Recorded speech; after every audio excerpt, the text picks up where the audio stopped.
Dear urologists, this is an audio book of Association of Southern Urologists Handbook compiled by Artificial Intelligence.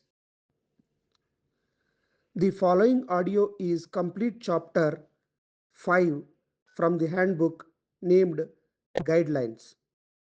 Chapter 5 Guidelines Guidelines Application for ASU Pratiksha Award for Meritorious Postgraduate Student. Please refer to the PDF given. Guidelines for Institution of Endowed Awards Fellowships Orations Guest Lectures Sessions of ASU General Guidelines 1. The Endowed Award Fellowship Oration Guest Lecture Sessions will be included annually in the scientific proceedings of Annual Conference of Association of South Urologists, SUSICON, from the year of inception of the same. The Executive Council has the power to limit the total duration of such endowed sessions during the entire conference, so as to give adequate time for conducting other academic sessions also. 2. The Endowed Award Fellowship Oration Guest Lecture will carry the name of an individual as desired by the sponsor, or of a professional association or organization that makes the donation. In the event the donor sponsor does not indicate any name, the session will not carry any name, but will be acknowledged as being supported by an endowment from the donor sponsor. 3. No sponsorship will be accepted from pharmaceutical companies, equipment manufacturers or any other entity having a business motive in supporting the activity, or is likely to be in conflict with guidelines issued by the government or regulatory authorities. 4. Such endowments or sponsorships shall be for a period of 7 years. They may be renewed for a similar period with a fresh endowment of the value decided by the ASU for such endowments. 5. The endowed amount will be received by the ASU as a donation to form a corpus to the association and will be audited. Only the bank interest accrued will be utilized for conduct of the session. At the end of the endowment period, the residual amount with accrued interest will revert to the common corpus of the association. 6. The rules and regulations regarding the implementation, selection of the sessions and the duration of the sessions will be framed by the Executive Council of ASU, in consultation with the donors. The same will be presented to the general body of ASU for ratification. 7. Such endowed events shall begin from the year following the year of ratification by the general body. 8. The minimum endowment for an endowed event is presently fixed at 3 lakhs rupees and the duration of such an event would be for 7 years from the year of inception. The donation is non-refundable. The amount for renewals will be revised by the association from time to time, and the amount specified at that time shall be applicable for renewals. 9. Involvement of the donor in activities counter to the interests of the association or any of its members, contrary to law or specifically prescribed by the government or regulatory bodies will lead to discontinuation of the honor. In such an event, the corpus donation shall not be returned to the sponsor. 10. In the event of such an event being discontinued by the association, for reasons specified above, or the donor, the same shall be open to a fresh endowment from another under the existing terms and conditions. 11. The Council of the Association shall be free to seek additional information, applicable documents or declarations from donors at the time of application to satisfy itself about the bona fides of the donor or donation. 12. Where the endowed event carries an individual's name, the donor shall furnish a photograph and brief biodata of the person after whom the event is named. These shall be carried on the website of the association and its directory. It shall be projected at the commencement of the respective session for the information of the audience. 13. Application for renewal or new proposals will be invited once in every 7 years, or at such time as an event may become available for support through such endowments. Specific guidelines endowed orations and guest lectures. 1. The orators and lecturers shall be selected by the Executive Council based on the criteria, page number 205, laid down and approved by the general body. 2. The topic of the oration or lecture should be relevant and contemporary and will ordinarily be suggested by the orator-lecturer based on their experience and expertise.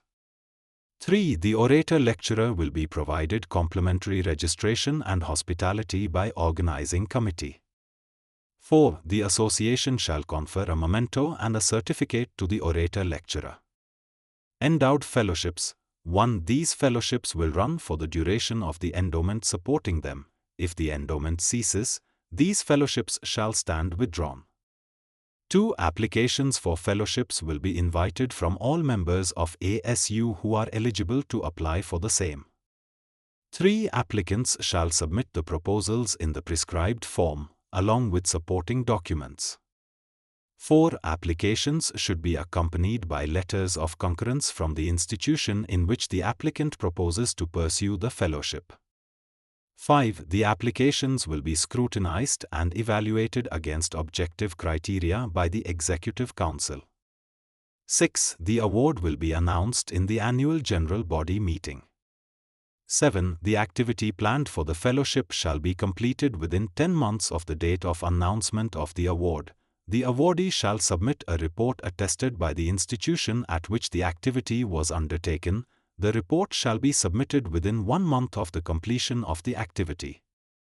8. On fulfilling the requirements in 7. above, the awardee will be presented with a certificate and a check for the fellowship amount at the inauguration ceremony of the following year's annual scientific meeting.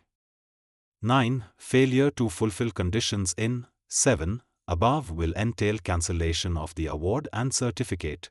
The fellowship amount will be returned to the corpus. Awards prizes. 1. Awards and prizes are presently available in the following categories. A. Best Podium Paper. B. Best Video Presentation. C. Best Poster. D.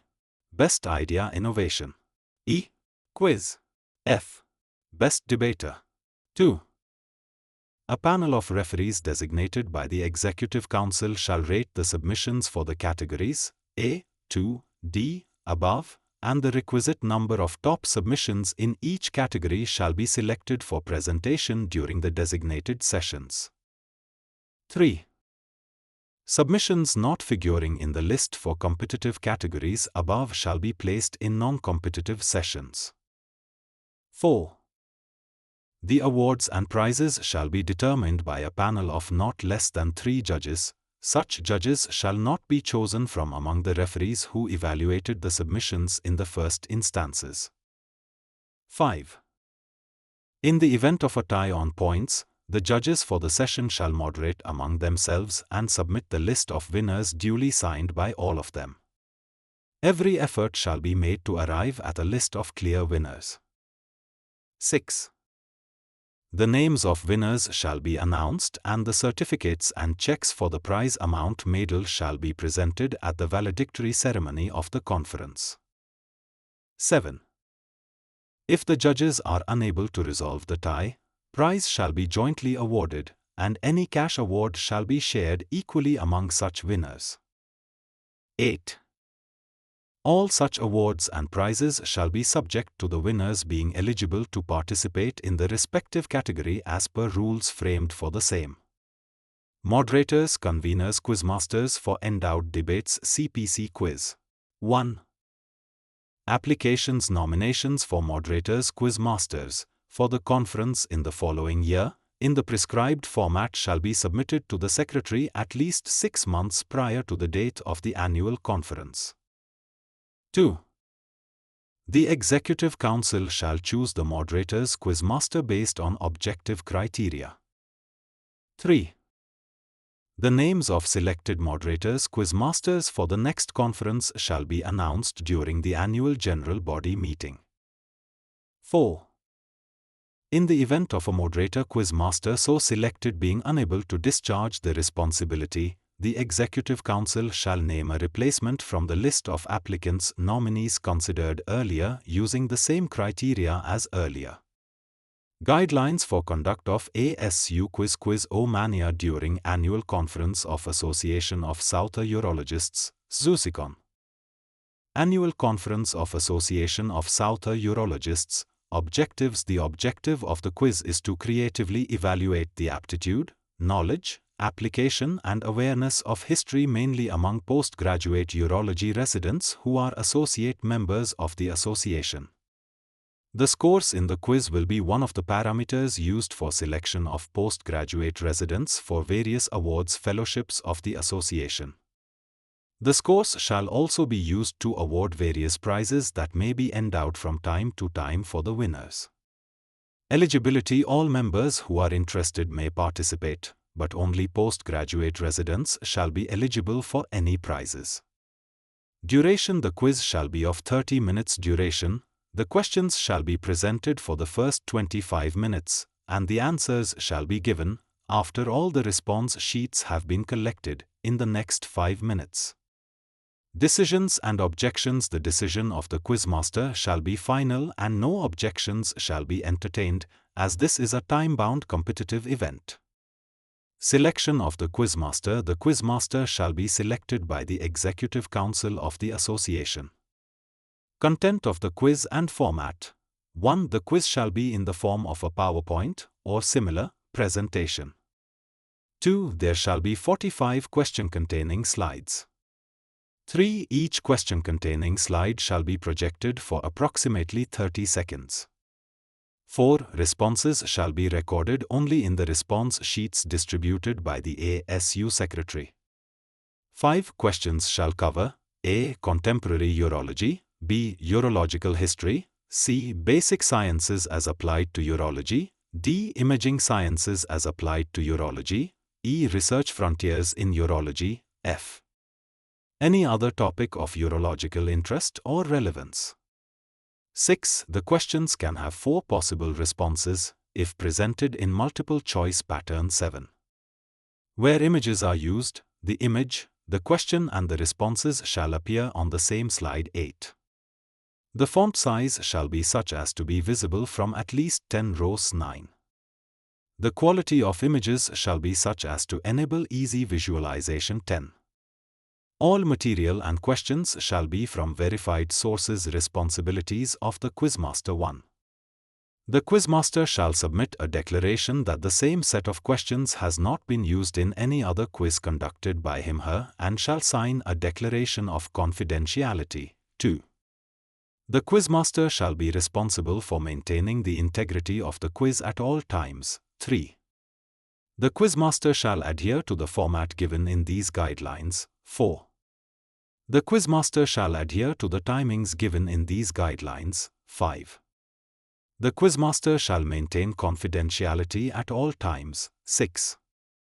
The quizmaster shall ensure that questions and responses are verified from authoritative sources before they are included. 7.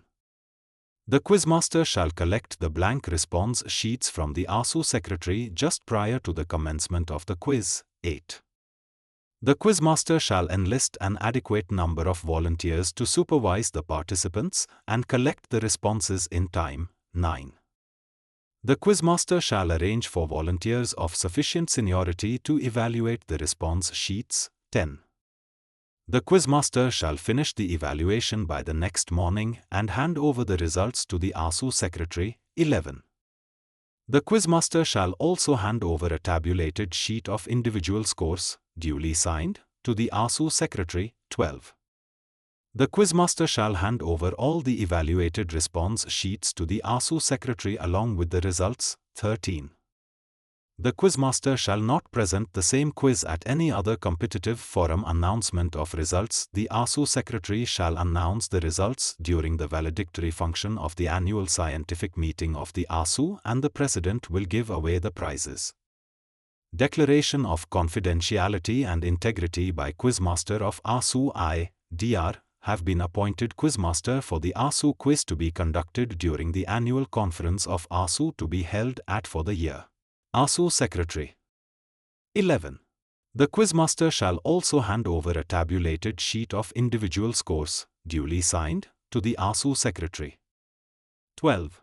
The quizmaster shall hand over all the evaluated response sheets to the ASU Secretary along with the results.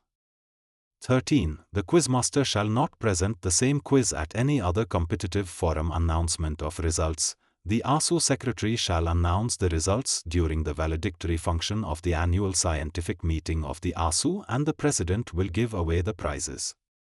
Declaration of confidentiality and integrity by Quizmaster of ASU. I, Dr. Name, have been appointed Quizmaster for the ASU quiz to be conducted during the annual conference of ASU to be held at year for the year. I hereby declare that 1. I have not presented the same set of questions at any competitive or non-competitive event anywhere earlier. 2. I shall maintain complete confidentiality about the content of the quiz at all times. 3. I further declare that I shall exercise due diligence in the selection of questions and verify the correct responses before incorporating them in the quiz. 4. I shall arrange for volunteers to assist me in supervision during the administration of the quiz. 5. I shall arrange for suitably senior volunteers to assist me in evaluation of the responses within the time period stipulated by the ASU secretary. 6.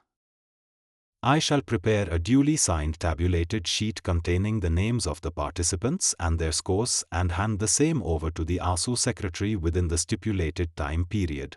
I shall also hand over all the response sheets duly signed by me at the same time. 7. I shall endeavor to preserve the integrity of the quiz at all times, and declare that I shall not present the same quiz at any future competitive event anywhere.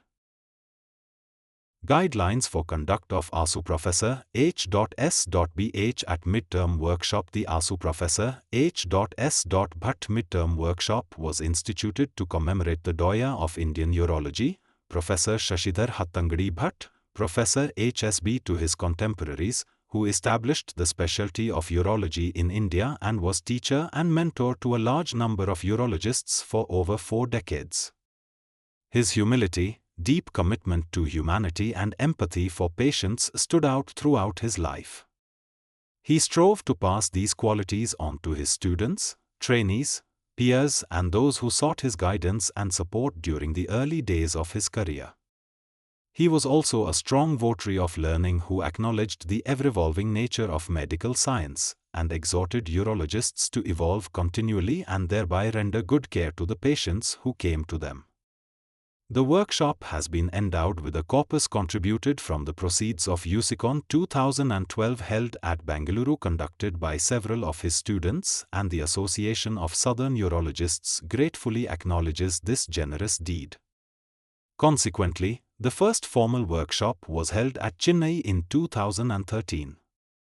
The objective of this workshop is to bring to the practicing urologist and trainee evolving knowledge in the expectation that patients would benefit from such learning. To be held annually, this program will be unique, with each year's program focusing on one specific problem or issue in urologic practice. Duration: the duration of the workshop will be for 1 day, on the Sunday closest to the 19th of November, death anniversary of Professor H.S.B., every year. Venue: generally, it is expected that the program will rotate through the constituent state associations of ASU. The Council of ASU will evaluate applications routed through the state associations and decide on the venue. Organizations, institutions desirous of hosting the program will apply in the prescribed form, giving necessary details. The Council of ASU will choose the venue based on the access and availability of infrastructure. A format for evaluation of the proposed venue will be available in the ASU handbook and the ASU website. Content suggestions for the topic each year will be sought from the members of ASU. The suggestions made by them will be evaluated for topicality, applicability to contemporary practice, interest it will generate among common urologists, and availability of expertise. The Executive Council of ASU will make the final choice of topic for the year and inform the organizers and other members. Each year's workshop will have a single theme, and that will be explored in detail. Faculty. The faculty for the program will be drawn from among the institutions and urologists in the constituent states of the ASU. The selection of faculty will be based on relevant expertise in keeping with the theme for the year, communication skills and availability. The selection shall ensure a good mix of senior and upcoming faculty so that a combination of experience and enthusiasm can enhance the quality of the CME. No honorarium or lecturer's fees shall be paid to any faculty.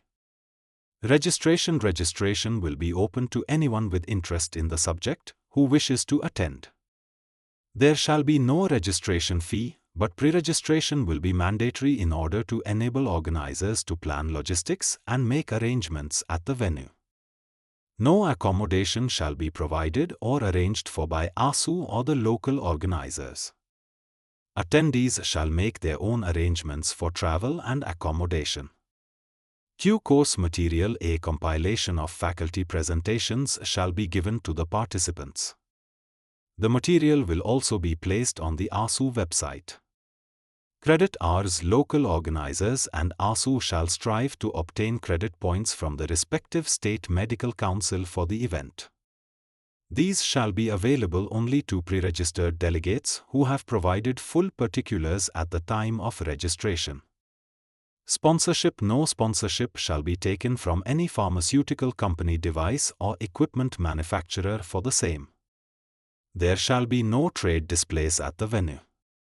Content planning, schedule and coordination. The Council of ASU shall be responsible for this activity. A subcommittee may be constituted to coordinate this activity under the supervision of the Council. In all matters, the decision of the ASU Council shall be final. Communications. All communications pertaining to the workshop shall be the responsibility of the Secretary of ASU. The Secretary shall also be responsible for wide dissemination of information regarding the workshop through website placements, email, social media and newsletters of ASU and USI. Program protocol. The program shall be inaugurated at a brief ceremony by the President of ASU or by the senior-most member of the ASU present. Whenever a member of Professor HSB's family is present, he/she shall be mandatorily invited to join in the inauguration ceremony. The inauguration shall be marked by the lighting of a ceremonial lamp. The detailed protocol for the ceremony is given elsewhere. Schedule. Inauguration 09.0009.15 HRS, morning session 09.15 13.00 hours, lunch break 13.00 to 13.45 HRS, afternoon session 13.45 to 16.30 HRS. Certificate of participation. Certificates of participation shall be given to all registered participants who have furnished full details. Where CME credit points have been sanctioned, the same shall be indicated on the certificates. The certificates may be in paper form or in an electronic format mailed to the registered email addresses. Guidelines for organizing annual conference of the ASU. The annual conference of ASU is the culmination of the activities of the Association of Southern Urologists, ASU, for the year. Therefore, it is important to provide guidelines for the infrastructure and logistics required to maintain a uniform standard of scientific deliberations, scientific exhibition, and social and cultural program year after year with improvement irrespective of the city or the venue where the conference is held. The objectives of the annual conference are 1. To provide for high standards of scientific deliberations among the members and invited faculty and thereby to update on the new developments in the field of urology. 2. To provide for exchange of views and ideas between members for better patient care, research, teaching and education of urology in India. 3. To provide for social interaction between the members of the society and their families. 4. To facilitate participation by the medical equipment industry, to enable them to display and demonstrate urological equipment technology products, and to provide for manufacturers of pharmaceutical and biological products an opportunity to present these to participating delegates and familiarize them with their use. 5. To confer awards on those who have won them at the competitive scientific sessions, to acknowledge the contributions of chairpersons and conveners of scientific sessions to the conference with certificates, to acknowledge presentation of papers and scientific material during the different sessions with certificates, and to acknowledge with certificates the attendance and participation of registered delegates. 6. To provide for the award of CMERs to the registered delegates, and contribute to their professional advancement and facilitate regulatory registration and renewal processes. 7. To provide for urology trainees and young urologists an opportunity to demonstrate their innovative skills and knowledge of urology, enabling them to qualify for fellowships and conference attendance support from fraternal societies in other countries and institutions within India. 8. To conduct the annual business meeting of the Society. The ASU organizes its annual conferences by rotation among its 4 states, once in 4 years in a state, by rotation and mandatorily in the second week of July or August as per the convenience of the local organizers and weather conditions prevailing in the local area. The annual conference is the apex academic activity of the ASU. All material used for publicity, registration, solicitations, communication and correspondence shall carry the name of the Association of Southern Urologists, and the designated name of the conference shall be SZUSICON 2020, where 2020 stands for the year in which it will be held. The name of no other organization shall appear at the head of any such publication. At present, the total membership of the ASU is more than 1,300 and is likely to increase by 100 every year. The total number of delegates attending the annual conference will be more than 1,000 including delegates from the other zones and other countries, and is likely to increase by 100 every year. Added to this, about 250 accompanying persons from the families of the delegates and about 200 to 250 persons from trade apart from volunteers, audiovisual team, event management team, guests, etc. form the aggregate attending the 2.5 days mega event of the society. These guidelines have been drawn keeping in mind the above details. They shall be revised periodically whenever there is a substantial increase in membership and at least once in 5 years in order that the contemporary requirements of the ASU and expectations of members are met. All such revisions shall be on the directions of the Executive Council and shall become operational after being duly approved by the Council and ratified in AGM for clarity. The guidelines have been categorized under different heads. Selection of the host city. The host city of the annual conference shall be metros and A-class cities. Each state shall identify the cities with suitable convention facilities, see requirements below, for the conference in their state. The permanent infrastructure at the venues shall be complete at the time of submission, and the conference shall be rotated among these cities in the respective state. While evaluating the cities that can hold these conferences, the state chapters shall work with the checklist provided by the ASU for this purpose, Host City and Venue Checklist, Appendix 1. Applications from the state chapters for enlisting a city other than the previously approved cities shall be accompanied by a filled checklist certified by the President and Secretary of the respective state. State chapters are required to ensure that the permanent infrastructure at the venue is complete at the time of submission of the name of the city to avoid later difficulties due to incomplete infrastructure. The Council of the ASU shall consider all new applications for inclusion in the list of approved cities and decide on grant of approval during its business meetings. Choice of city. Approval of city. The approval of the city shall depend on the following criteria being met. 1. The city shall be connected to the metro cities by air and convenient railroad transport. 2. The city should have a variety of accommodation in hotels, guest houses, hostels to cater to all types of delegates and postgraduates, with adequate number of rooms available for the number of delegates expected. Public surface transport facilities should be available for the delegates to reach the venue of the conference, alternately, a round-the-clock shuttle service from the places of official accommodation to the venue of the conference and social functions should be provided by the time of submission, and the conference shall be rotated among these cities in the respective state. While evaluating the cities that can hold these conferences, the state chapters shall work with the checklist provided by the ASU for this purpose, Host City and Venue Checklist, Appendix 1. Applications from the state chapters for enlisting a city other than the previously approved cities shall be accompanied by a filled checklist certified by the President and Secretary of the respective state. State chapters are required to ensure that the permanent infrastructure at the venue is complete at the time of submission of the name of the city to avoid later difficulties due to incomplete infrastructure. The Council of the ASU shall consider all new applications for inclusion in the list of approved cities and decide on grant of approval during its business meetings. Choice of city. Approval of city. The approval of the city shall depend on the following criteria being met. 1. The city shall be connected to the metro cities by air and convenient railroad transport.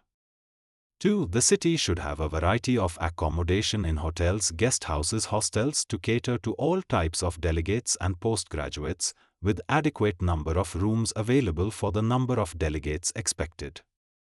3. Public surface transport facilities should be available for the delegates to reach the venue of the conference, alternately, a round-the-clock shuttle service from the places of official accommodation to the venue of the conference and social functions should be provided by the organizers.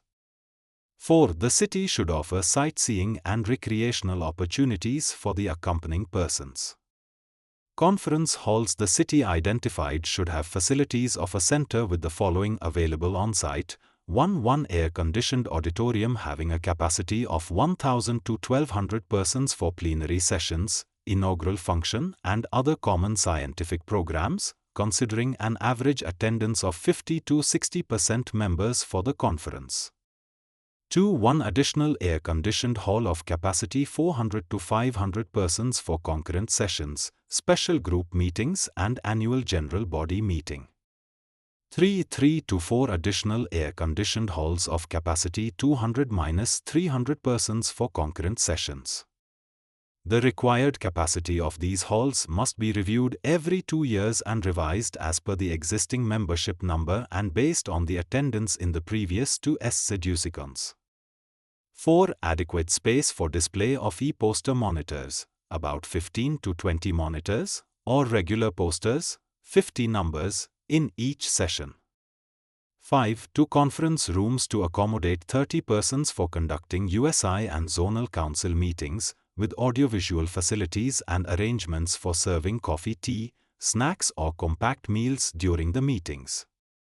6. Preview room for faculty and delegates to preload their presentation material and check that their presentations, including embedded videos, are working properly. 7. Covered space for trade exhibition that can accommodate about 100-150 exhibition stalls of various sizes to spacious premium stalls, preferably on the ground floor to allow bringing heavy equipment for exhibition. 8. Adequate space for preparation and serving of meals to 600 persons at a time. The space available should be sufficient for placing 1 row of service counters for every 50-70 delegates and spacious enough to avoid overcrowding. Apart from this, separate space should be available for serving coffee, tea, soft drinks during the conference hours. 9. Dedicated space in the registration area should be provided for the following activities. The Conference Office of the Urological Society of India B. The Conference Office of ASU C. Information and Announcement Desk D. Travel Desk E. Cloak Room F. Internet kiosks for use by delegates G. Space for medical assistance H. Waiting Lounge 10. 1 room hall for the conduct of the ASU elections which should have the following provisions. A. Separate entry and exit doors to facilitate smooth unidirectional movement of persons coming to cast ballots. B. Space for 4 to 5 tables of 5x3 size to be placed with a wide central aisle. C. 4 to 5 tables of 5x3 size, covered with tablecloth. D. 2 chairs per table, and 6 to 10 additional stray chairs. Area for placement of 2 to 3 polling stations suitably enclosed to provide complete privacy to persons casting their votes. A lobby waiting area outside the election room for candidates and/or their agents to sit during the polling process. 11. An adequate number of toilets, restrooms, separate for gents and ladies, with hygienic interiors and customary amenities available in hotels. 12. Lifts if the building has more than one floor. 13. Adequate signage and fire safety installations in all areas of the conference. 14. Controlled access to the conference hall and dining areas. 15. Round-the-clock security in the trade exhibition area and the public areas. 16. Provision of an adequate number of drinking water stations. It is desirable that the venue for the scientific sessions, exhibition and dining be in proximity, connected and easily accessible from each other. The entry to the dining area is preferably provided through the trade exhibition area to provide an opportunity for delegates and exhibitors to interact. Contingency plan, to cover for the rare case of a force majeure event like a natural calamity, fire accident, public disturbances, etc. that precludes the conduct of the conference in the originally chosen venue. An alternate venue in the same city which meets all the requirements may be identified. This alternate venue may be incorporated in the letters of invitation and letter of recommendation from the zonal chapter at the time of original submission. It is expected that this will help avoid major disruptions in the organization of the conference due to such occurrences. If no physical conference is possible due to pandemic, witnessed in 2020, virtual conference may be arranged after obtaining the required permission from the Registrar of Society and after informing all the members. All the essential regulatory aspects of the conference, including annual general body meeting, may be done to comply with statutory legal requirements of the Society. Invitation to host the SEDUSICON. The invitation for holding the conference shall be extended by a teaching institution, City Urology Association, State Urology Association from the zone to host the conference. Where the invitation is being extended by a city-state urological association or equivalent body, the invitation shall be accompanied by a resolution passed by the members. The invitation shall be sent to the State Urological Society Secretariat at least 2 years before the conference is due. The letter of invitation shall also include the completed checklist and a declaration that the proposed venue and the alternate venue meet all the requirements. While submitting the invitation, the host organization shall also ensure that the following requirements are met.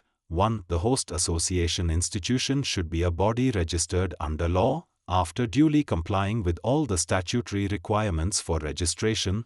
2. The registration shall be in force at the time of application, and the host must affirm that the registration shall be kept valid till the conclusion of the conference and settlement of all accounts. 3. The host body shall have its own PAN card. 4. The host body shall have valid exemptions under Sections 12A and 80G of the Income Tax Act, with an affirmation that these exemptions shall be kept valid till the conclusion of the conference and settlement of all accounts. The invitation should indicate the availability of all infrastructure facilities for holding the conference in the main venue and the alternate venues, see above, and the names of the organizing chairman, organizing secretary and treasurer. At least one of them should have adequate experience of having organized state zonal annual conferences as organizing secretary. On receipt of the letter of invitation for endorsement, the State Urological Society Secretariat shall verify that the proposed venues meet all the requirements as listed above. After such verification, the state chapter shall endorse the invitation through a formal resolution of the State Executive Council, and after approval by the AGM of the state, forward the same to the Secretary of the ASU. Such invitations shall be submitted to the Secretary of Association of Southern Urologists by 15th November of the respective year.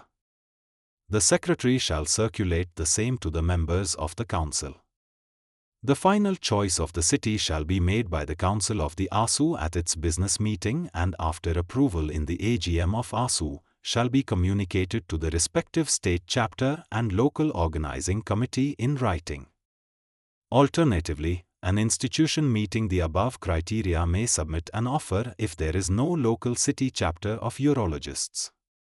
All invitations shall be accompanied by the prescribed form, Appendix 2, duly filled and signed by the chairman and organizing secretary of the proposed organizing committee.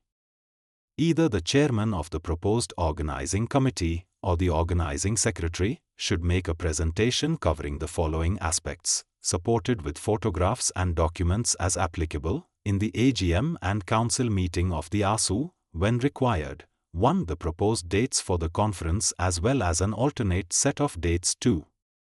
The auditorium complex or the other venue where the conference is proposed to be held. 3. The availability of halls and common areas as laid down in the guidelines from time to time. 4. The travel options to the host city available to delegates. 5. The accommodation for the delegates. 6. The arrangements for local transport in case the venue is not in a hotel or convention center with accommodation. 7. The arrangements for audiovisual services. 8. The programs for accompanying persons. 9. Any special restrictions at the venues. 10.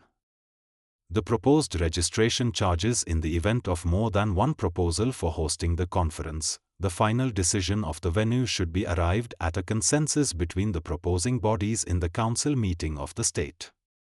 If consensus cannot be reached, the Executive Council of the respective state chapter shall take the decision that the state chapter itself will be the host at its meeting, and the final single proposal shall be endorsed by the AGM of the concerned state and forwarded to the ASU.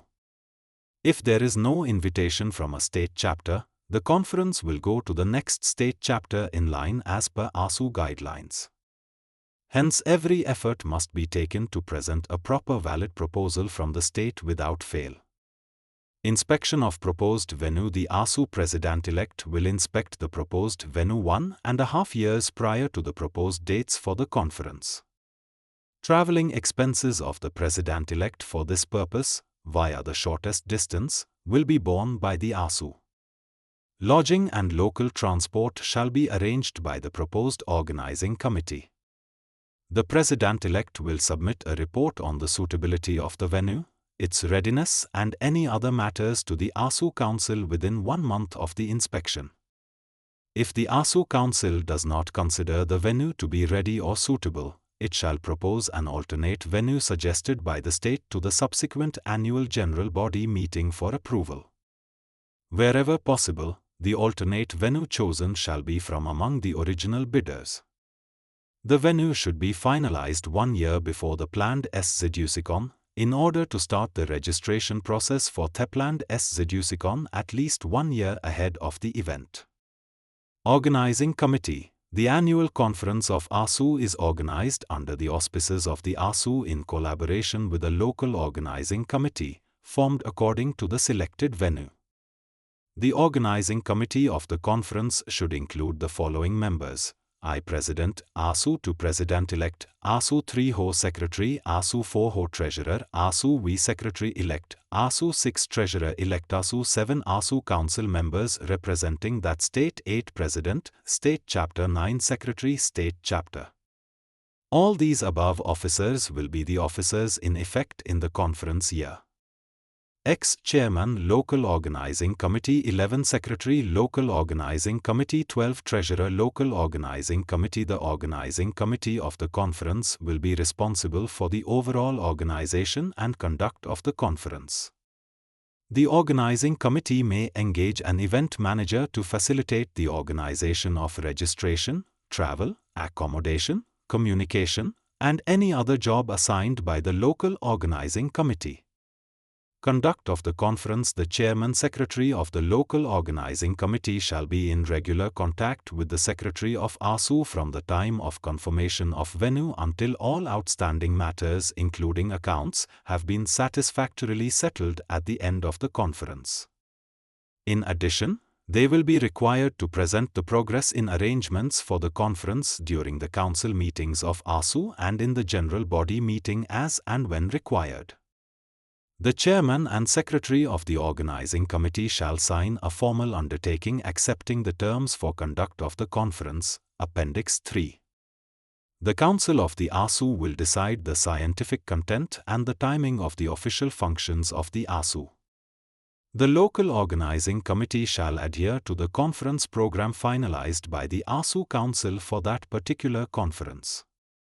Communication to members about the conference. The organizing committee will develop and update the SZUSICON website and regularly maintain it. The organizing committee shall bring out the first announcement and brochure at least 12 months prior to the date of the conference, and the second brochure at least 6 months before the date of the conference. It may bring out a third brochure if it so desires. It is the policy and endeavor of the ASU to be environment conscious and not to use paper communication as far as possible.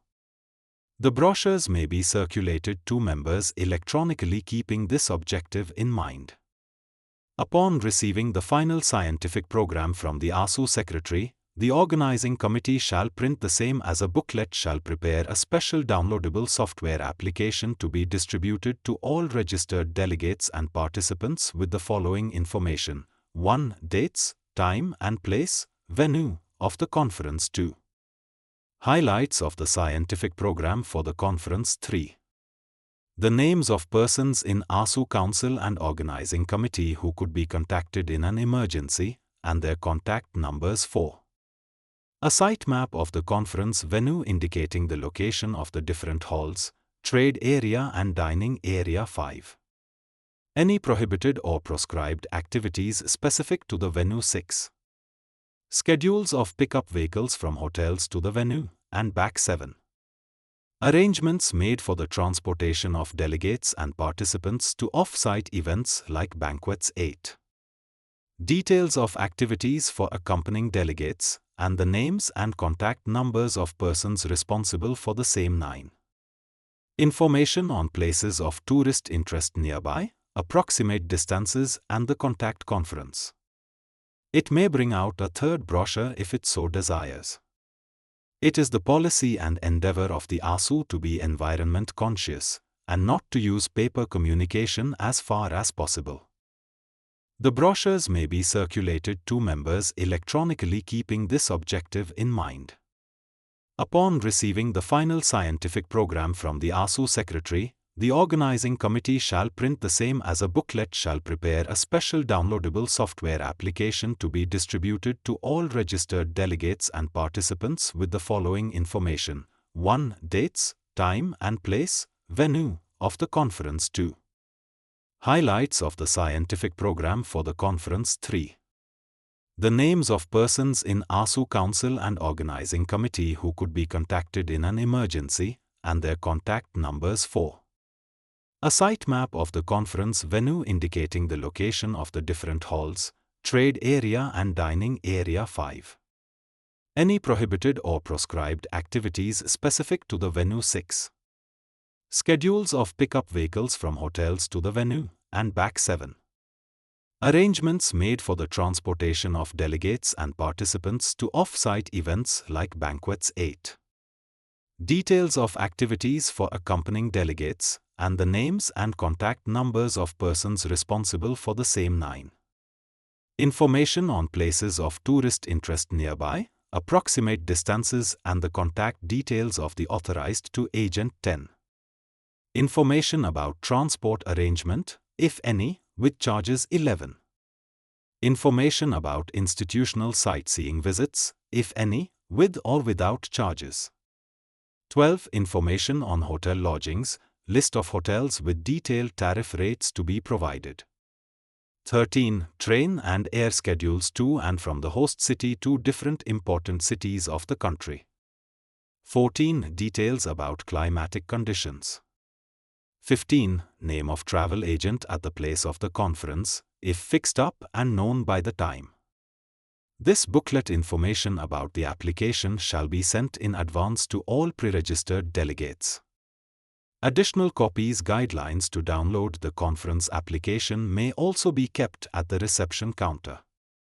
Scientific activities. The HO Secretary of the ASU in consultation with the Council Scientific Committee will be responsible for making the scientific program of the conference. The duration of the conference will not exceed 2.5 working days or as decided by general body from time to time. The scientific program will start from 8 a.m. to 5 p.m. and a clockwork precision must be maintained to start and finish the scientific sessions in time. Getting ready for the scientific program. The abstracts for the scientific program will be invited by the HO Secretary 6 months in advance and the last date for submission of scientific papers would be as per intimation from the ASU Secretary every year. The papers will be reviewed by the scientific committee and the intimation of acceptance and the schedule of the program will be intimated 8 weeks prior to the conference to the presenters. The scientific program will be printed by the local organizing committee and the printed program soft copy of the program by email will be sent to all the members of the ASU at least 1 month before the conference. Board of Education Programs. BOE conducts special programs as part of the conference scientific program. The final scientific program from the ASU Secretary will contain the details of this activity.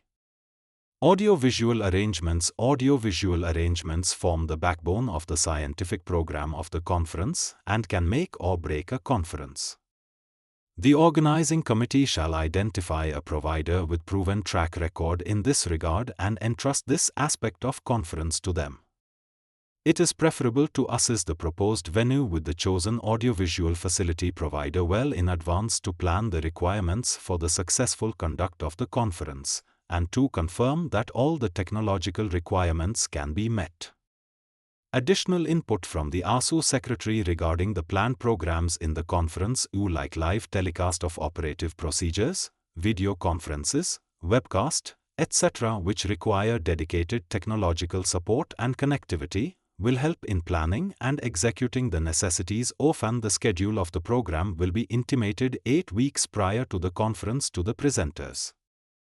The scientific program will be printed by the local organizing committee and the printed program soft copy of the program by email will be sent to all the members of the ASU at least 1 month before the conference. Board of Education Programs. BOE conducts special programs as part of the conference scientific program. The final scientific program from the ASU Secretary will contain the details of this activity. Audio-visual arrangements. Audio-visual arrangements form the backbone of the scientific program of the conference and can make or break a conference. The organizing committee shall identify a provider with proven track record in this regard and entrust this aspect of conference to them. It is preferable to assess the proposed venue with the chosen audiovisual facility provider well in advance to plan the requirements for the successful conduct of the conference, and to confirm that all the technological requirements can be met. Additional input from the ASU Secretary regarding the planned programs in the conference like live telecast of operative procedures, video conferences, webcast, etc. which require dedicated technological support and connectivity, will help in planning and executing the necessities of conference to achieve the best result of a rich viewing experience, a standard benchmark of present-day educans. Responsibilities of the organizing committee. In respect of the halls, all halls for scientific deliberations shall be suitably equipped for multimedia projection including LED wall or similar technology, side screens and audio systems. 1. Timers shall be incorporated on the lectern top monitors or shall be placed separately in the line of vision of the speaker and chairpersons to indicate time lapsed and the end of allotted time.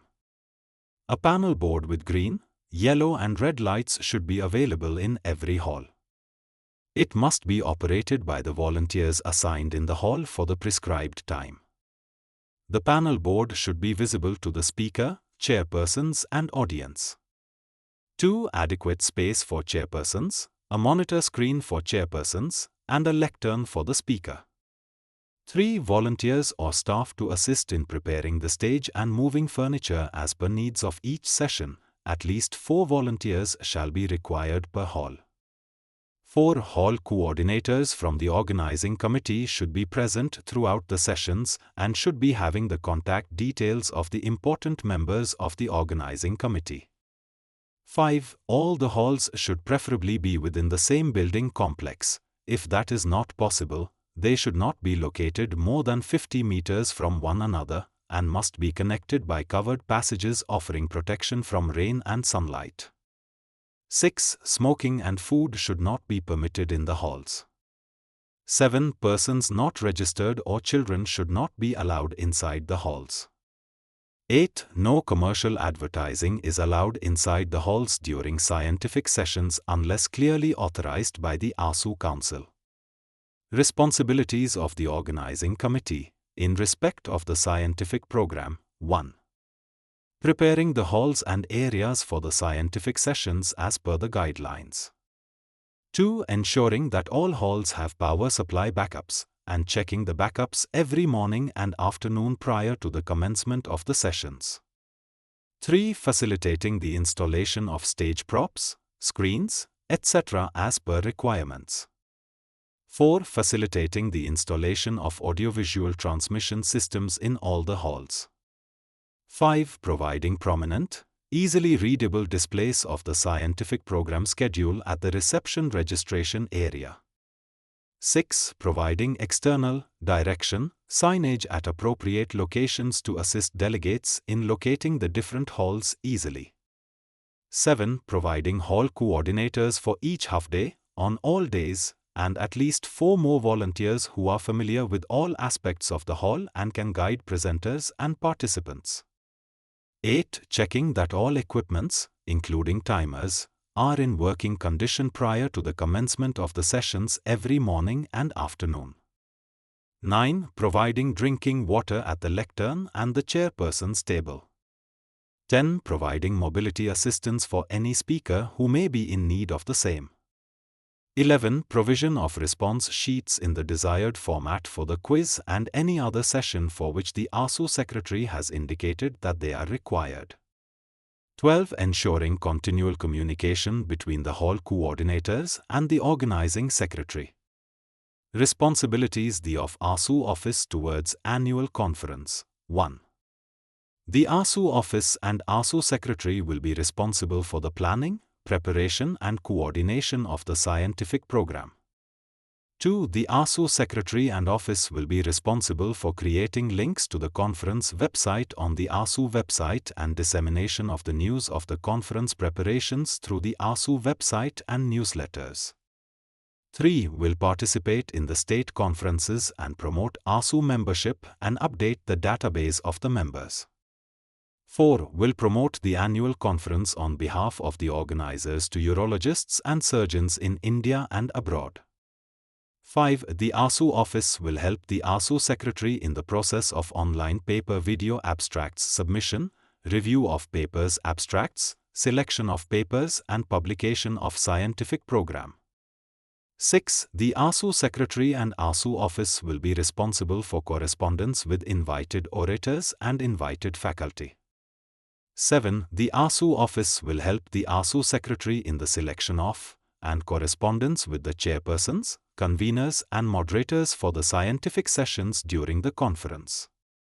8. The ASU office will help the ASU secretary for communicating the finalized scientific program to the organizing committee for printing in the conference booklet. 9. The ASU secretary and central office will be responsible preparation of gold medals, awards certificates, mementos for award winners, orators and invited faculty. 10. The ASU office will help the ASU secretary for making arrangements for the conduct of council meetings, election of office bearers and the annual general body meeting. 11. ASU official booth will be managed by the ASU office for the following: A. Receiving membership and conversion applications. B. Updating database of members. C. Distribution of the ASU publications to the members. D. Solving any other problems of the members. Pre-registering delegates for the subsequent year's conference if the organizing committee of that conference so desires. Volunteers for managing the ASU counter during the SZUSICON will be provided by the local organizing committee. Privileges to be extended by the local organizing committee during the conference. The local organizing committee shall extend the following privileges. 1. Complimentary registration, lodging and local transport to the President and Ho Secretary of USI if they are attending the conference. 2. Complimentary registration, lodging and local transport for the President and Ho Secretary of ASU. 3. Lodging, meals during the conference and local transport of 1-2 office staff of USI. 4. Lodging, meals during the conference and local transport of 1-2 office staff of ASU. 5. Reimbursement of return airfare by the shortest route to the Ho Secretary of USI. 6. Complimentary registration, accommodation and local transport to the non-neurological participants in the scientific sessions like invited lecture, symposium, etc. and to the pathologist for the CPC when a CPC is part of the program. 7. Accommodation and local transport for the ASU auditor if he is required to be present at the annual general body meeting. 8. Complimentary registration, accommodation and local hospitality for any official guests of ASU according to the list given by the Office of ASU Secretary. 9. Complimentary registration, lodging and local transport for the USI Council members, if the USI Council meeting is being held during SZUSICON, in consultation with the ASU and the organizing committee. Requirements for ASU office at annual conference venue. The Secretariat of the ASU shall function from a designated area during the days of the conference. The organizers shall provide a prime location in the main lobby or reception area for the setting up of the ASU office. The organizers shall also arrange for the following. 1. The ASU office must have electrical connections and broadband Wi-Fi internet connection. 2. Counter for placing 2 laptops and a printer with at least 3 to 5 tables and around 5 to 7 chairs. 3. Volunteers from local organizing committee on each day of the conference. Requirements for USI office at annual conference venue. The Secretariat of the USI shall function from a designated area during the days of the conference. The organizers shall provide a prime location in the main lobby or reception area for the setting up of the USI office. The organizers shall also arrange for the following. 1. The USI office must have electrical connections and broadband Wi-Fi internet connection. 2. Counter for placing 2 laptops and a printer with at least 3 to 5 tables and around 5 to 7 chairs. 3. Volunteers from local organizing committee on each day of the conference. Inaugural function. The inaugural function shall be of 60 minutes duration.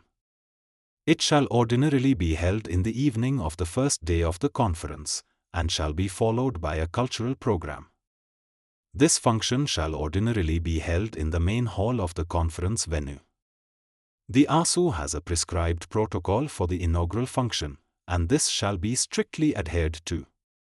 Attention may be paid to seating arrangements as per seating protocol, order of speaking and similar protocol-related matters. The ASU Secretary shall coordinate arrangements with local organizing team and shall have the final say in all matters of protocol. After the inaugural function, there will be a cultural program followed by the inauguration day dinner. Social events. The local organizing committee will organize social events for the delegates and accompanying persons, which will include cultural program, local sightseeing, pre- and post-conference tours. Extravagance may be avoided in these also, while ensuring an enjoyable social experience for delegates, accompanying persons and other participants. Meals during the conference. The following meals shall be mandatory during the conference. 1. Working lunch on all days of the conference. 2. Dinner on the first day of the conference for all the delegates. 3. Mid-morning tea coffee. 4. Afternoon tea coffee. 5. Banquet on the evening after annual general body meeting. The choice and preparation of food items shall take into account the majority preference among delegates and the absolute need to maintain hygiene. The choice of the catering service provided should be made on the basis of proven track record and ability to cater to 1,000 persons or more at a time. It is the endeavor of the ASU to be eco-friendly. The caterer should be instructed to take this into account, provide eco-friendly and reusable recyclable plates, crockery and cutlery. The caterer shall also provide for the segregation of food waste, recyclable waste and non-recyclable waste and for the scientific disposal of waste as per the law. It is also the endeavor of the ASU to avoid unnecessary expenditure and promote financial prudence. It is therefore suggested that extravagant spending be avoided on food and entertainment. Arrangements may be made to provide two distinct types of menu, with an optimal menu for those with limited appetite or modest choices, and a special menu for those who look forward to a gastronomic indulgence. There also should be a space for providing coffee, tea and water throughout the duration of the conference to the delegates. These may preferably be situated outside the meeting halls to avoid noise disturbances. Conduct of industry-sponsored sessions. The local organizing committee shall schedule no such program during the scheduled scientific events communicated by the ASU secretary. If at all, such sessions programs are planned, prior approval must be obtained from the ASU secretary and the executive council, and can only be scheduled in such a manner that they commence after the day's scheduled scientific program has concluded in all halls. They may also be held in the morning at a time when such a session must conclude before 8 a.m. and leave the halls free for the regular sessions. Registration fees. The registration fees for the members of the ASU and postgraduate students shall be fixed by the ASU Council after discussion with the local organizing committee of the conference. There should be separate categories of registration for the members of ASU, non-ASU members, PG students, accompanying persons, foreign delegates and corporate delegates. The fees proposed should be approved by the Council and AGM of the ASU. In general, the fees should not be 10% more than the previous year's registration fees. There will be one common registration fees for the whole 2.5 days conference.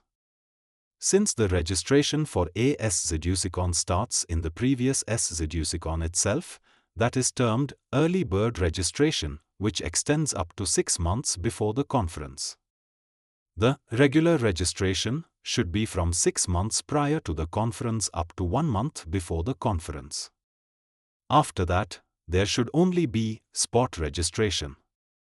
For overseas delegates, there shall be no discounted tariff of the early bird category.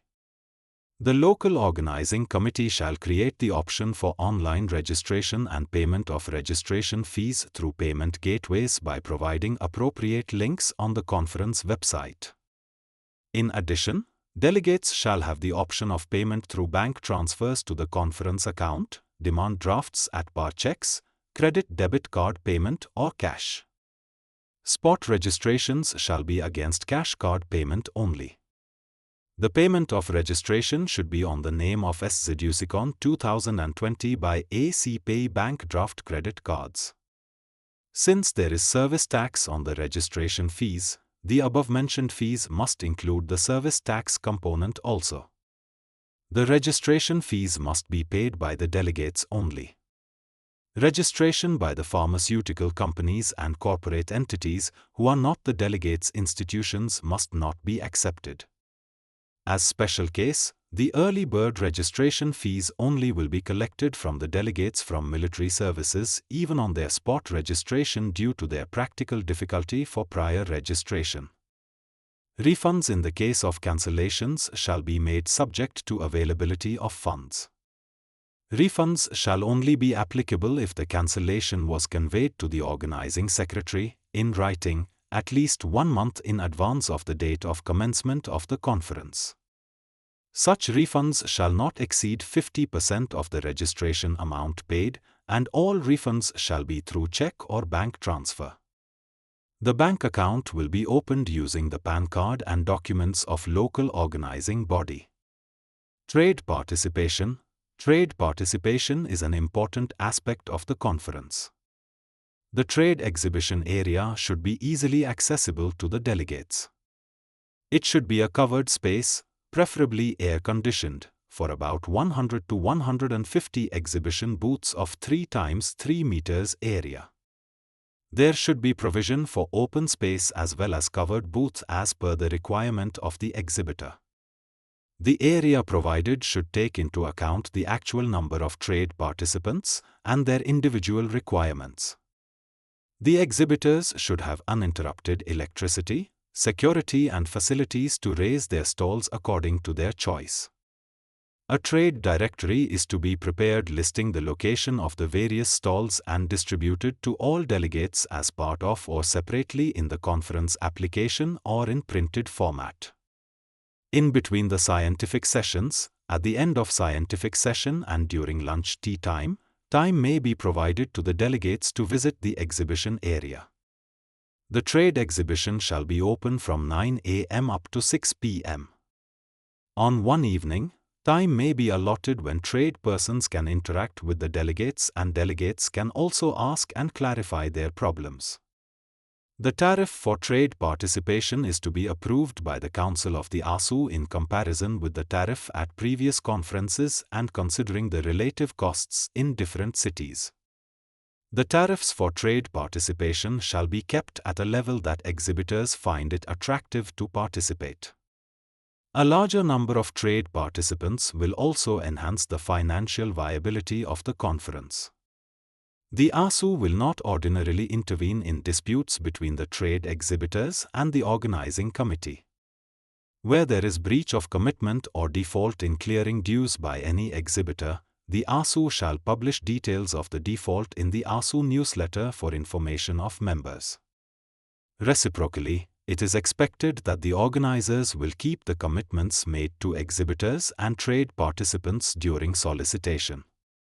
The organizing committee is advised not to encourage the declared defaulters into the exhibition till they have cleared all their previous dues and their names have been removed from the defaulters list maintained in a nationwide database in the USI Central Office and periodically published in the USI and zonal newsletters, with the inputs provided by all zones and previous USI CONs.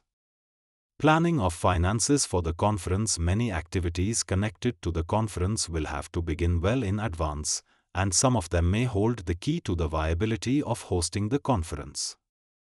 The core organizing committee is advised to pay particular attention to the financial model for the conference. Preparation of budget. The budget exercise will apprise the organizing committee of the financial health of the proposal to host, and the feasibility of activities planned for the conference.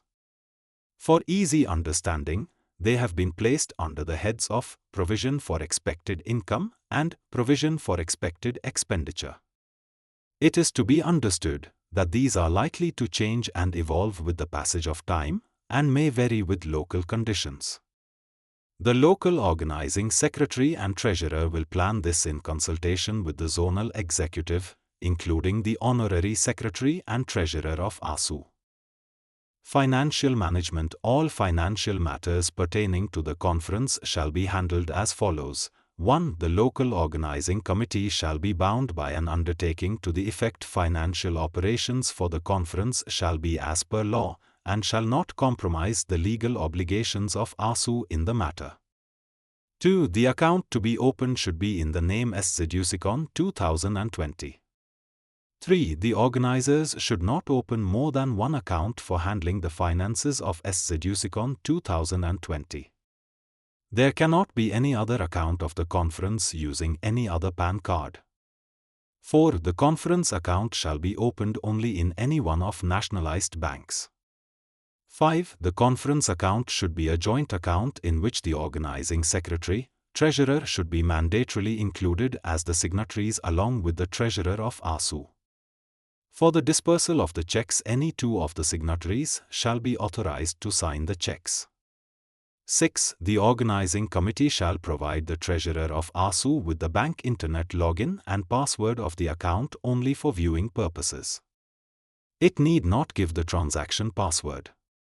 7. Entire money collected towards the conference including, but not restricted to, registration fees, sponsorships, donations, other contributions, etc. shall be credited to this account. 8. All expenditure incurred in the conduct of the conference shall be incurred from this account only.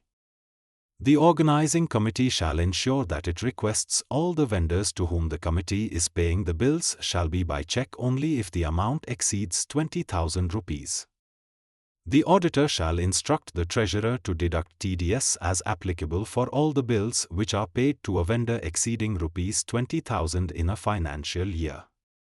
The organizers shall obtain the PAN number of the vendor organizations as ASU will have to deposit the TDS amount every quarterly and file the TDS amount to their account. 10. The organizing committee shall appoint an auditor for the conference accounts and share the name and details of the auditor with the secretary and treasurer of the ASU. The organizing committee should ensure that the auditor complies with the income tax and the service tax regulations binding the ASU. 11. The service tax is applicable for the registration. The service tax amount should be included in the tariff of the registration and it should be accounted separately as ASU is needed to file the service tax every quarterly.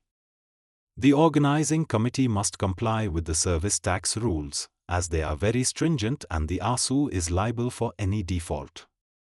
12. The organizing committee shall follow Indian Generally Accepted Auditing Principles, GAAP, in operating the account, in bookkeeping and financial transactions. 13. The local organizing committee shall send quarterly report of accounts of the conference to the ASU Treasurer Office. 14. The organizing committee shall pay all levies, taxes, tariffs, cess and surcharges as may be required and shall retain the receipts for audit purposes. The details shall be sent to the ASU Treasurer Office every quarterly. 15. The local organizing committee will have overall responsibility for managing the finances of the conference.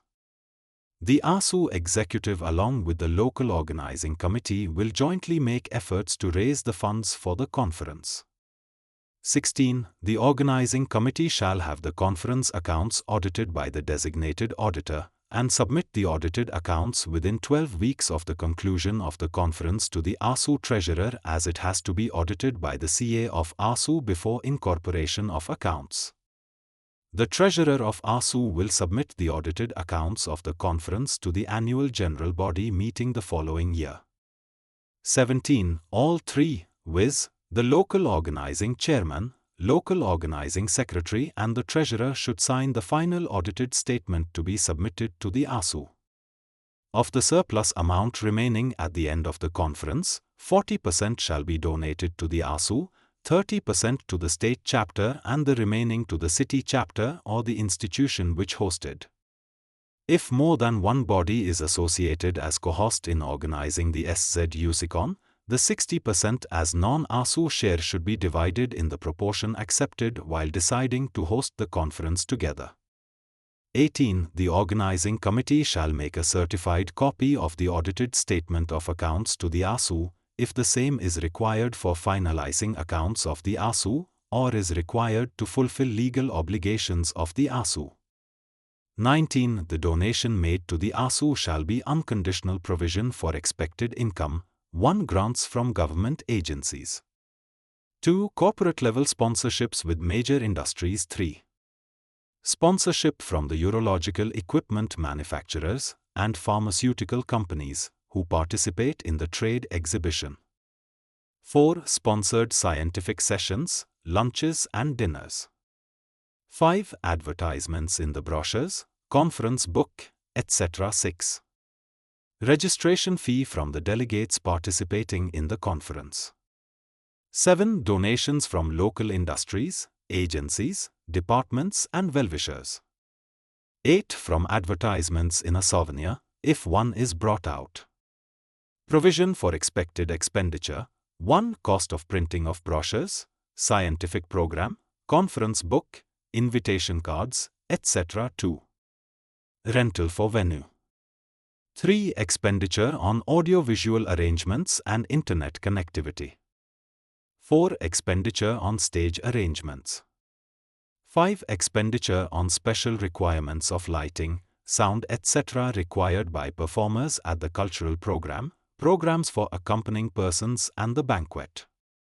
6. Professional fees payable to the performing artists group for the cultural program, banquet and programs for accompanying persons. 7. Expenses on conducted tours, if any, for accompanying persons. 8. Expenses on registration kit and any complementary articles included in the kit. 9. Expenses for the venue, all meals, including lunches and dinners hosted by the conference. 10. Postal expenses including letters, brochures, telephone, fax and mails to guests and members. 11. Expenses on local hospitality, including accommodation and other expenses for guests, speakers, President and Secretary of ASU and USI and ASU Central Office staff and USI Council members, in case of USI Council meeting during the SZ USICON. 12. Expenses of staff at the conference secretariat and payment for event managers. 13. Cost of fabrication, signage, and the arrangement of trade exhibition. 14. A cost of photography recording. 15. A cost of press conference, publicity, etc. 16. Payments to drivers, casual laborers, etc. 17. Out-of-pocket expenses incurred by authorized persons in connection with the conference. 18. Expenses towards bookkeeping and auditing of conference accounts. 19. Expenses towards preparing conference mobile application. CME accreditation for the conference. The local organizing committee should get CME accreditation from the National Medical Commission or its equivalent body in future, in the event of MCI being replaced. The number of credit hours for the delegates should be reflected in their certificates. Arrangements for reception and transport of delegates, guests, etc. 1. The organizing secretary shall send an email confirmation to all registered delegates and invited faculty, with the following information provided: A. Accurate directions from the railway station, bus stand or airport along with a suitable Google Maps link showing the same. B. Modes of local transport available at the arrival point: prepaid cabs, other cabs, prepaid auto rickshaws, other auto rickshaws, buses, etc., along with approximate rates tariffs. 2. Set up help desks manned by knowledgeable volunteers at these arrival points for the assistance of the delegates.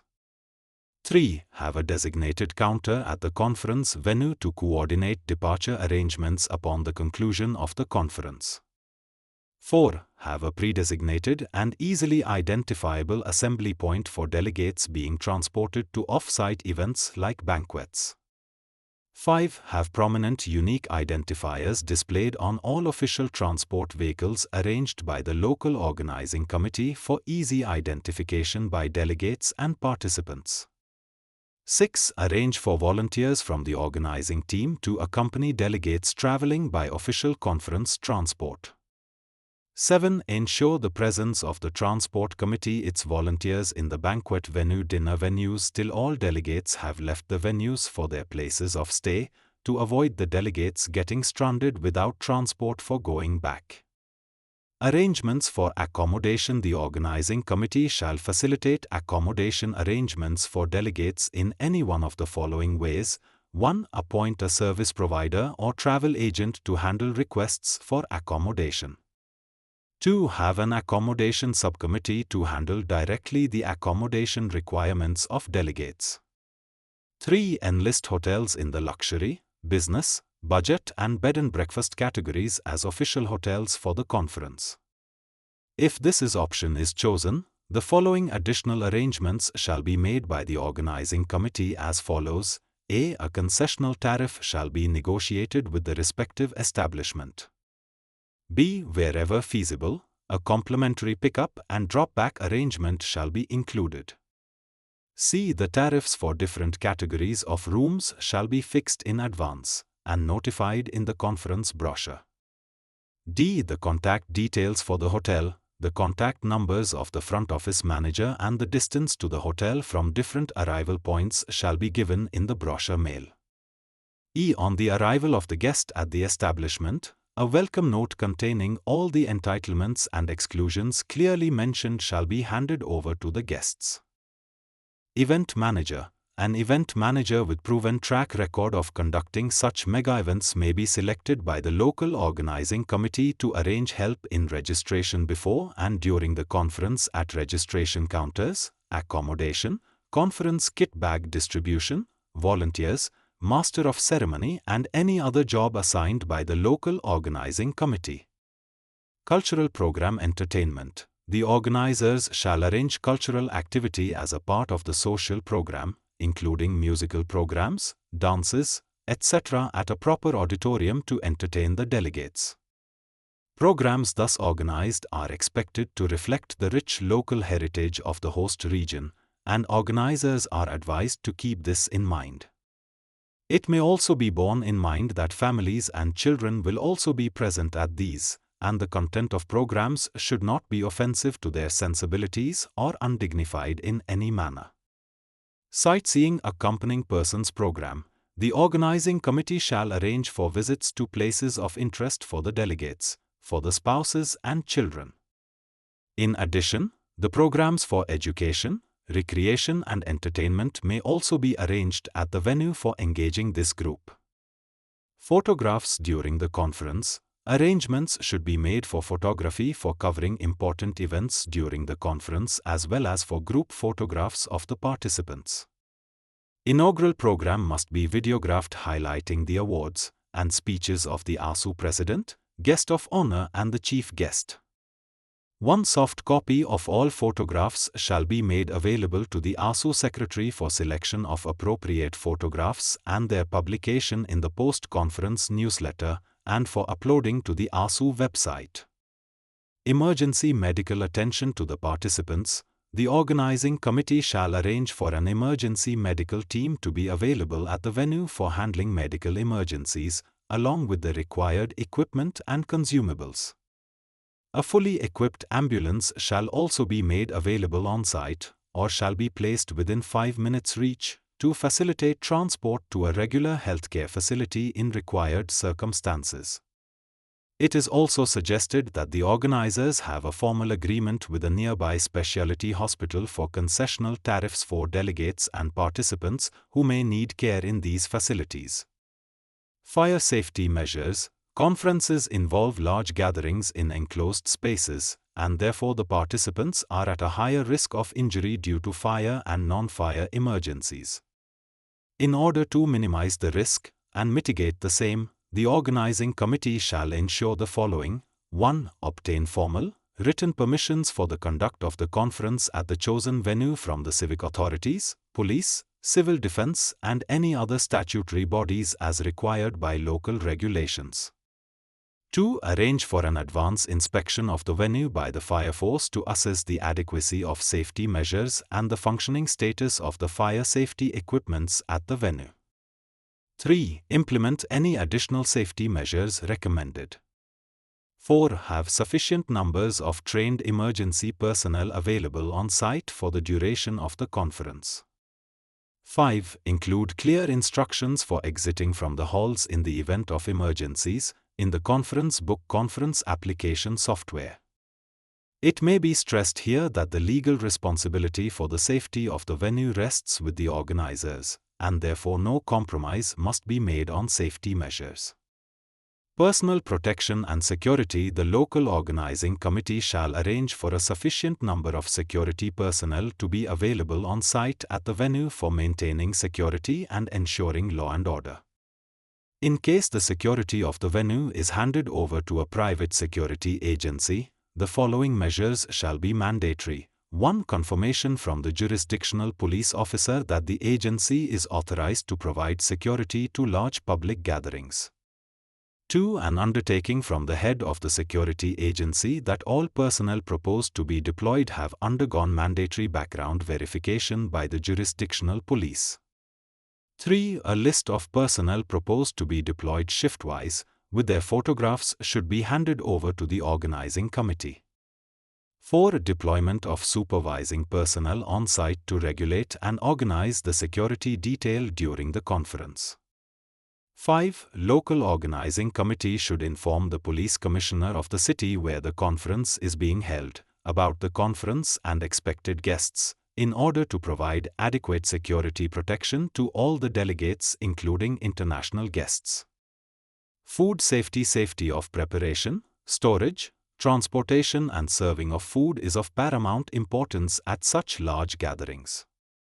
In this connection, the organizing committee shall ensure the following without fail.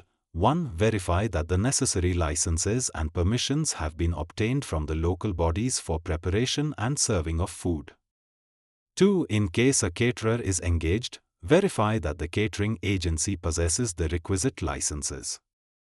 3. Ensure that food is prepared in an enclosed, covered space under hygienic conditions. 4. Ensure that bottled, safe drinking water is available at all times for cooking and for drinking. 5. Ensure that all raw material, especially meat and fish, is from a safe source and is stored under the necessary safe conditions. 6. Ensure that vegetarian and non-vegetarian food is prepared separately, transported in separate utensils and served separately with separate service ladles, etc. 7. Ensure that a separate utensil washing area is provided at a distance from the food preparation area. 8. Ensure that there is no mixing of fresh and used utensils. 9. Ensure that good drainage is provided and there is no stagnation of water anywhere. 10. Ensure that adequate facilities are available for food handlers to wash their hands periodically. 11. Ensure that adequate toilets are provided for the food handlers and that these are equipped with hand hygiene requirements at all times. 12. Ensure that necessary pest control measures have been taken in the food preparation and food service areas. 13. Ensure that all unconsumed food remaining at the end of each meal is transported away from site and is not recycled. 14. Ensure that adequate and appropriate provisions are made for disposal of food residue, plates and glasses in accordance with the law. Conference insurance to broad types of financial risks are attendant upon the organization of conferences. 1. Force majeure events like natural calamities, and 2. Local law and order problems, bunts, strikes, riots, etc. These may potentially result in cancellation of the conference or its premature termination. In either event, the local organizing committee is likely to face financial demands through refund requests, prepaid advances, compulsory payments already made and/or damage to equipment and other assets. There may be additional expenditure involved in arranging for safe passage of delegates from the conference venue and to their homes. It is therefore suggested that conference organizers explore the possibility of insuring themselves against such eventualities. Schemes for insuring such public events are available with all nationalized insurance companies, as well as with private insurance providers. Mandatory permissions to be obtained. As per the prevailing laws, the organization of such a conference with international delegates requires that the organizing committee must get permissions from the Ministry of Home, Ministry of Health and Family Welfare, Ministry of External Affairs, Government of India apart from the various licenses to be obtained locally.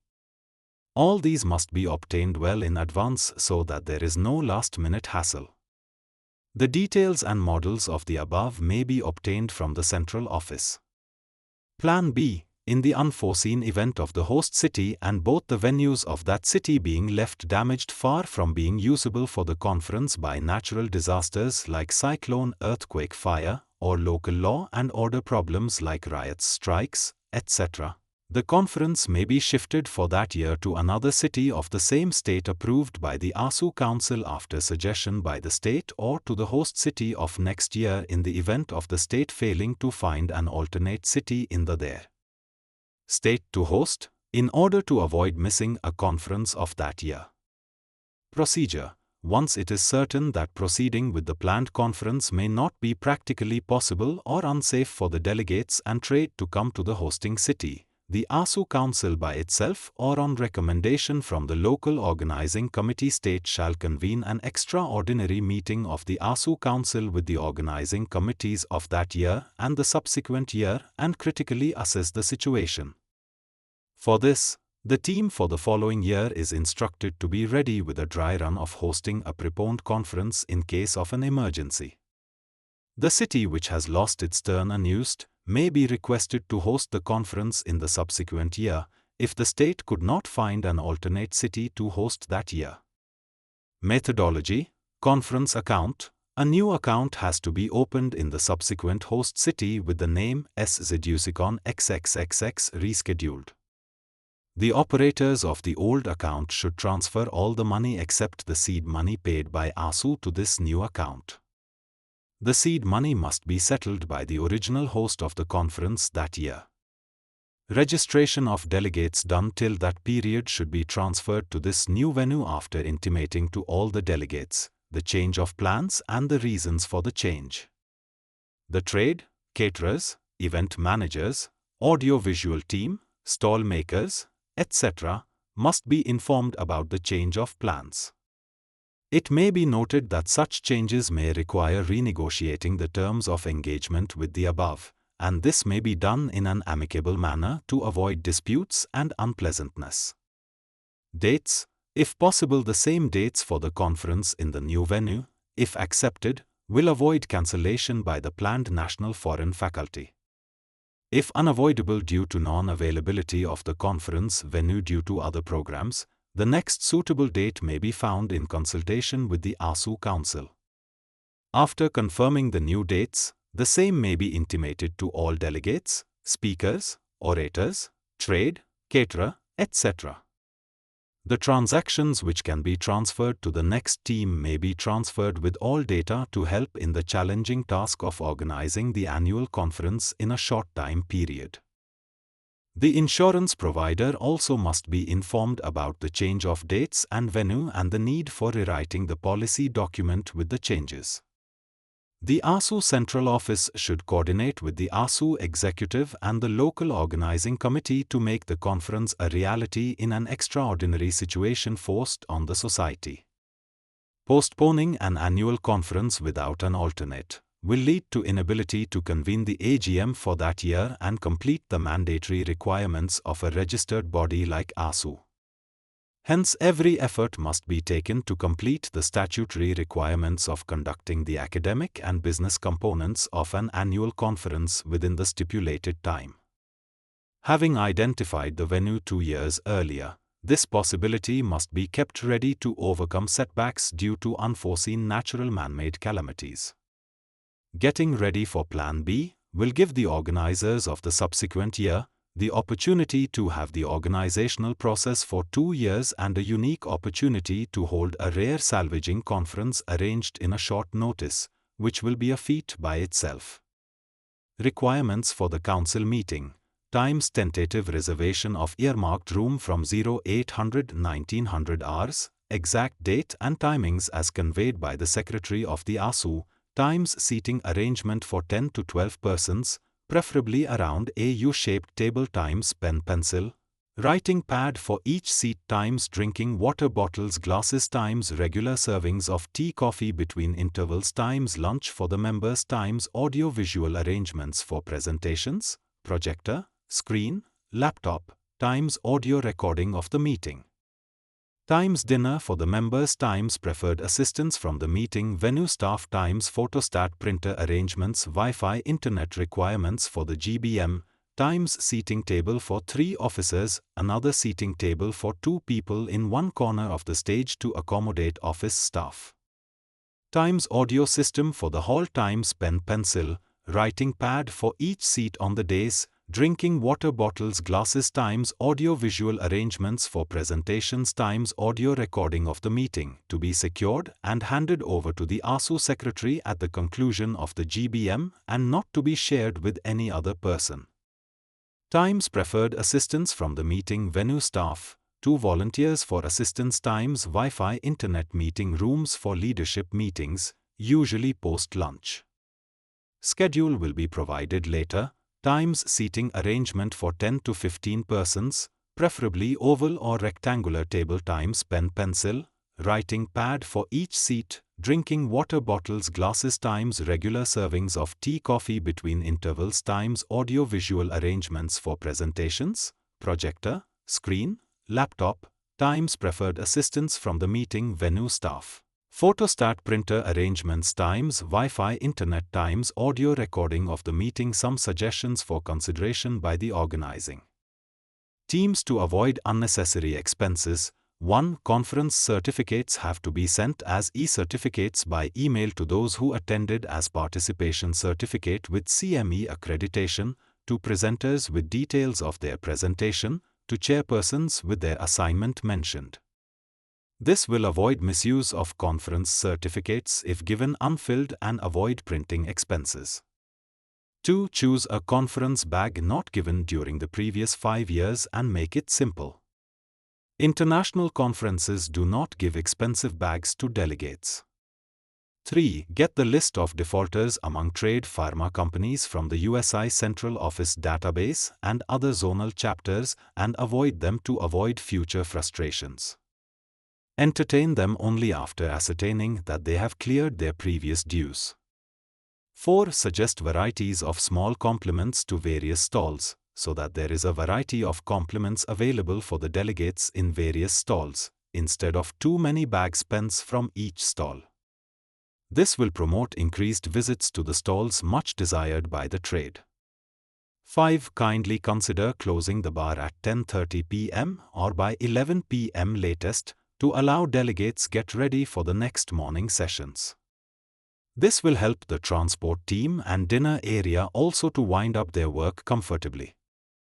Responsibility of the organizing committee, S. Zeducicon towards the delegates. The organizing committee must realize the following. 1. Organizing a conference of this magnitude is a real honor bestowed on them by the ASU, and that they must play the role of a perfect host to the best possible standards. 2. Delegates and other participants form the real base for the success of the conference. 3. The success of the conference is evaluated not by the grandeur of the venue and extravagant food served alone, apart from the scientific content. The feel-good factor to be felt by the delegates and other participants has other angels also, which start from a hassle-free registration, attention to minute details of possible varied expectations like a friendly toilet for the physically challenged, coming to the rescue of a delegate's genuine problem, bonhomie expressed, etc. 4. An attempt to avoid the deficiencies faced by the members of the committee in the previous few conferences as delegates and to include the suggestions given as feedback by the delegates in those conferences will lead to a conference with a raised bar of standards. 5. The one-line motto for the conference must be, excellence may be accepted, but perfection is the goal. 6. Heartfelt satisfaction at the end of the conference is the real reward. Monetary gains out of the conference form incidental bonus. Appendix 1. S. Zeducicon Organization, Host City and Venue Checklist 1. Name of the state. 2. Name of the city, connectivity. 3. Name of the railway junction. 4. Name of the airport, national, international. 5. National highway on which the city is situated, accommodation. 6. Name number of 5-star hotels. 7. Name number of other star hotels. 8. Number of rooms available in star hotels. 9. Number of other rooms available in 10 km radius from venue. 10. Number of rooms available in budget accommodation, conference venue. Required venue. 1. Venue to name of the venue. 1. Main Hall A, 1000 to 1200 capacity air-conditioned stage soundproof convertible into smaller halls. Number of entry-exit doors 2. Hall B 400 to 500 capacity stage soundproof number of entry exit doors 3.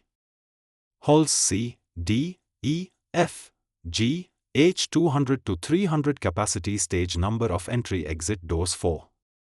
Space for poster display 5. Conference room, to know, 20 to 30 capacity audiovisual provisions 6. Preview room 7. Covered area for trade, area in square meters 8. Catering dining area in square meters entry exit points wash area cooking area store room. 9. Relaxation lounge 10. Registration area 11 area for ASU office 12. Area for USI office 13. Area for travel agent 14. Area for medical assistance 15. Area for cloak room 16. Area for information desk 17. Area for next S Zeducicon office 18. Area for ASU election 19. Toilets for men 20. Toilets for women 21. Toilets for physically challenged 22. Lifts 23. Fire safety measures in functioning state compliance certificate 24.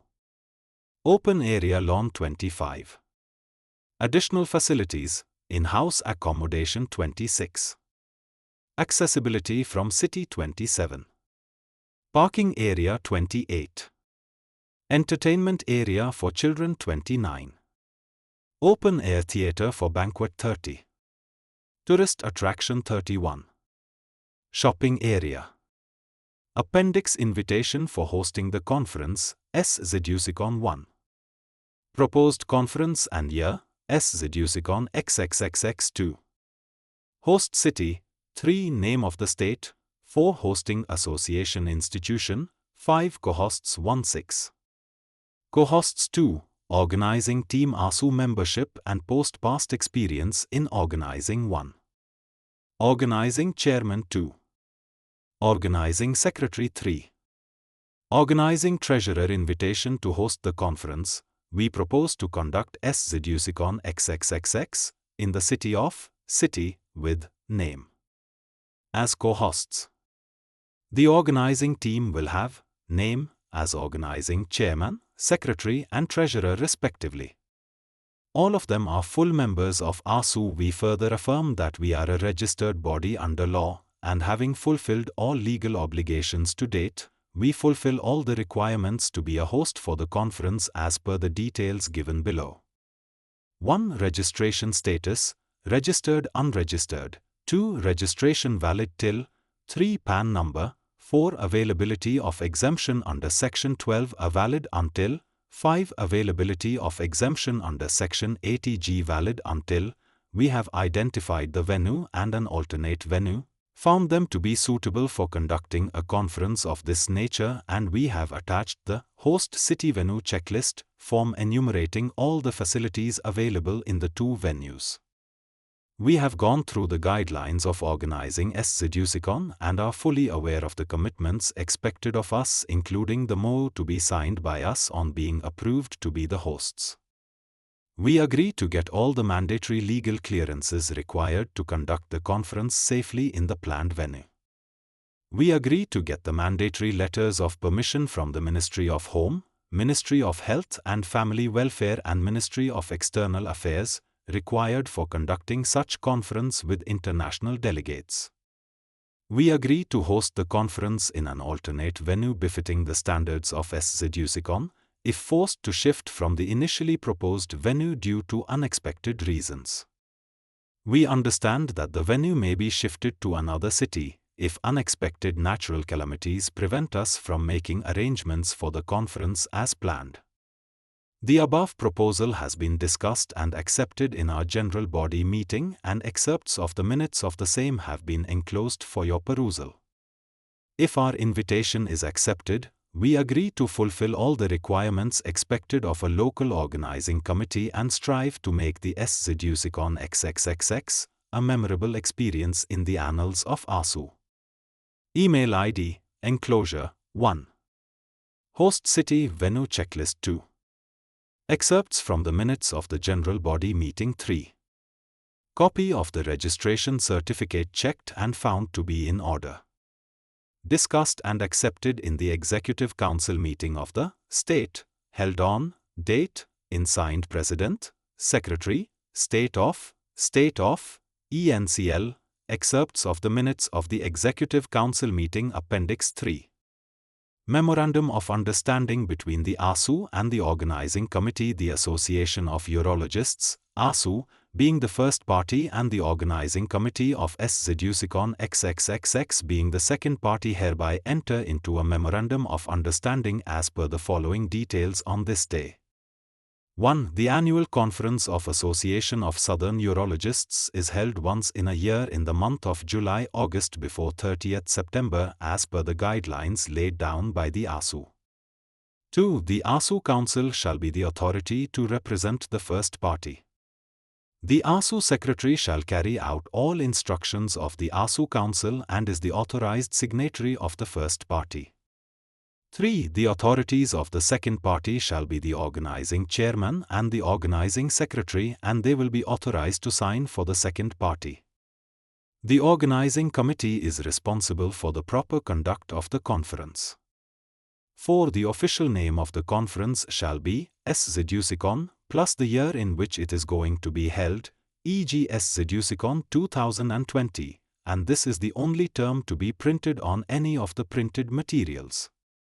5. The venue of the SZUSICON XXXX will be at, location, in the city of as proposed by the organizing committee, endorsed by the state chapter and approved by the council and general body of the ASU 6. As per the approved guidelines of organizing SZUSICONs, hereinafter called guidelines, the host association institution is a registered body with the following: I. Registration in force, having registered re-registered after complying with all requirements expected of a registered body by the concerned authority. 2. Its own PAN card. 3. Has 12A and 80G income tax exemption. 7. The organizing chairman and organizing secretary are full members of the ASU. They have adequate experience of organizing, having organized state zonal annual conferences as organizing secretary. 8. The organizing committee will be responsible for the budgeting, financing, marketing and all organizational activities of the conference except the scientific program of the SZUSICON. 9. The first party, ASU, will decide the scientific program of the annual conference, including the selection of papers, speakers, subjects, timings, allotment of halls, chairpersons, etc. 10. The organizing committee hereby agrees to provide the requirements of the venue as proposed in the host city venue checklist for the scientific program, trade exhibition and all the aspects of the SZUSICON. 11. The organizing committee is bounded by the decision of the ASU Council and General Body regarding the registration fees for the conference. The registration fees for the various types of attending persons will be in various categories like early bird, regular and spot registration as decided by the ASU Council. The registration form in any format must have the name and logo of ASU. 12. The organizing committee commits itself to form the required committees meant for the smooth conduct of the conference and to ensure that all the committee members will join ASU as full members. 13. The organizing committee will set up the conference website with details as required by guidelines and will update the website as and when required. 14. The organizing committee is responsible for arranging an event manager and audiovisual team with a proven track record to organize the conference in a successful manner. 15. The organizing committee will provide facilities for accommodation and transport to all delegates and other participants, as required by the guidelines. 16. The organizing committee will present a progress report at the council meetings and the general body meetings of ASU about the conference arrangements. 17. The organizing committee must get the mandatory letters of permission from the Ministry of Home, Ministry of Health and Family Welfare and Ministry of External Affairs, Government of India required for conducting such conference with international delegates. 18. Upon receiving the final scientific program from the ASU secretary, the organizing committee will print the same as a booklet, shall prepare a special downloadable application to be distributed to all registered delegates and participants with all the required information as per guidelines. 19. The organizing committee will make necessary arrangements for the inaugural function and the valedictory function. 20. The organizing committee will make arrangements for the conduct of council meetings of ASU, USI and state chapters as required by the guidelines. 21. The organizing committee shall extend the privileges as per the guidelines to the President and Secretary of ASU and USI, the USI Council members, if accepted, Central Office staff of the USI, non-neurological participants in the scientific sessions like invited lecture, symposium, etc. Pathologist for the CPC when a CPC is part of the program. ASU auditor if he is required to be present at the annual general body meeting and any official guest speakers or faculties invited by the ASU 22. The organizing committee shall be bound by an undertaking to effect that financial operations for the conference shall be as per law and shall not compromise the legal obligations of ASU in the matter. 23. The conference account will be opened in the name of SZUSICON 2020. 24. Entire money collected towards the conference including, but not restricted to registration fees, sponsorships, donations, other contributions, etc. shall be credited to this account. 25. All expenditure incurred in the conduct of the conference shall be incurred from this account only. 26. The authorized signatories for the conference will be the ASU Treasurer, Local Organizing Secretary and the Treasurer. All checks have to be signed by any two of the three authorized signatories. 27. The organizing committee shall comply with all the other clauses mentioned in the Financial Management of SZUSICON in the Guidelines for Organizing SZUSICON. 28. The organizing committee also agrees to comply with all aspects of guidelines not repeated in this MOU for the purpose of brevity. 29. The organizing committee also agrees to abide by Plan B if required by natural calamities or man-made situations and to ensure that the conference is conducted without fail. 30. The ASU will do its part of organizing the conference to the best possible level through its executive and central office of ASU.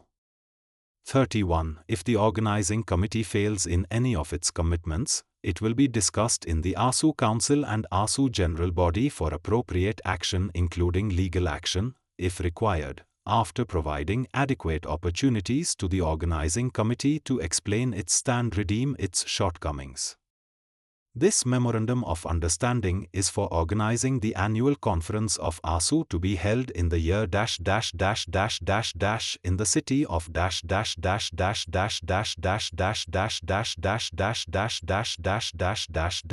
and is signed on .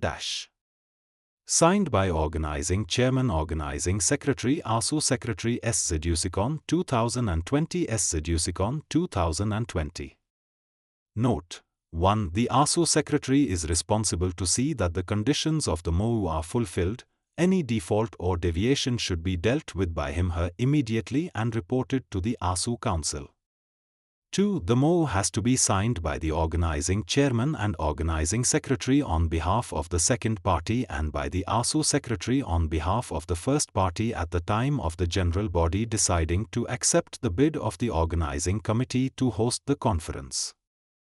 3. If the organizing team refuses to sign the MOU at that time, the invitation of the conference shall stand cancelled immediately and the General Body shall consider other options bids to host the conference. 4. 2 copies of the MOU are to be signed, each party keeping 1 copy. Guidelines for Annual Conference of the Urological Society of India, USICON, Credits: Dr. Krishnasamy Kannan, Dr. H. Krishna Murthy, Dr. Ramohan, Dr. R. Keshav Murthy, Dr. Rajiv T. P. ASU Handbook 2016. Inputs from members of USI Council which met on 17 November 2019 at Noida. Modified draft 2019 The annual conference of USI, USICON, is the culmination of the activities of the Urological Society of India, USI, for the year. Therefore, it is important to provide guidelines for the infrastructure and logistics required to maintain a uniform standard of scientific deliberations, scientific exhibition, and social and cultural program year after year with improvement irrespective of the city or the venue where the conference is held. This document has been prepared for the Executive Council of the Urological Society of India in exercise of its responsibility of managing the activities of the society. The objectives of the annual conference are a. To provide for high standards of scientific deliberations among the members and invited faculty and thereby to update on the new developments in the field of urology.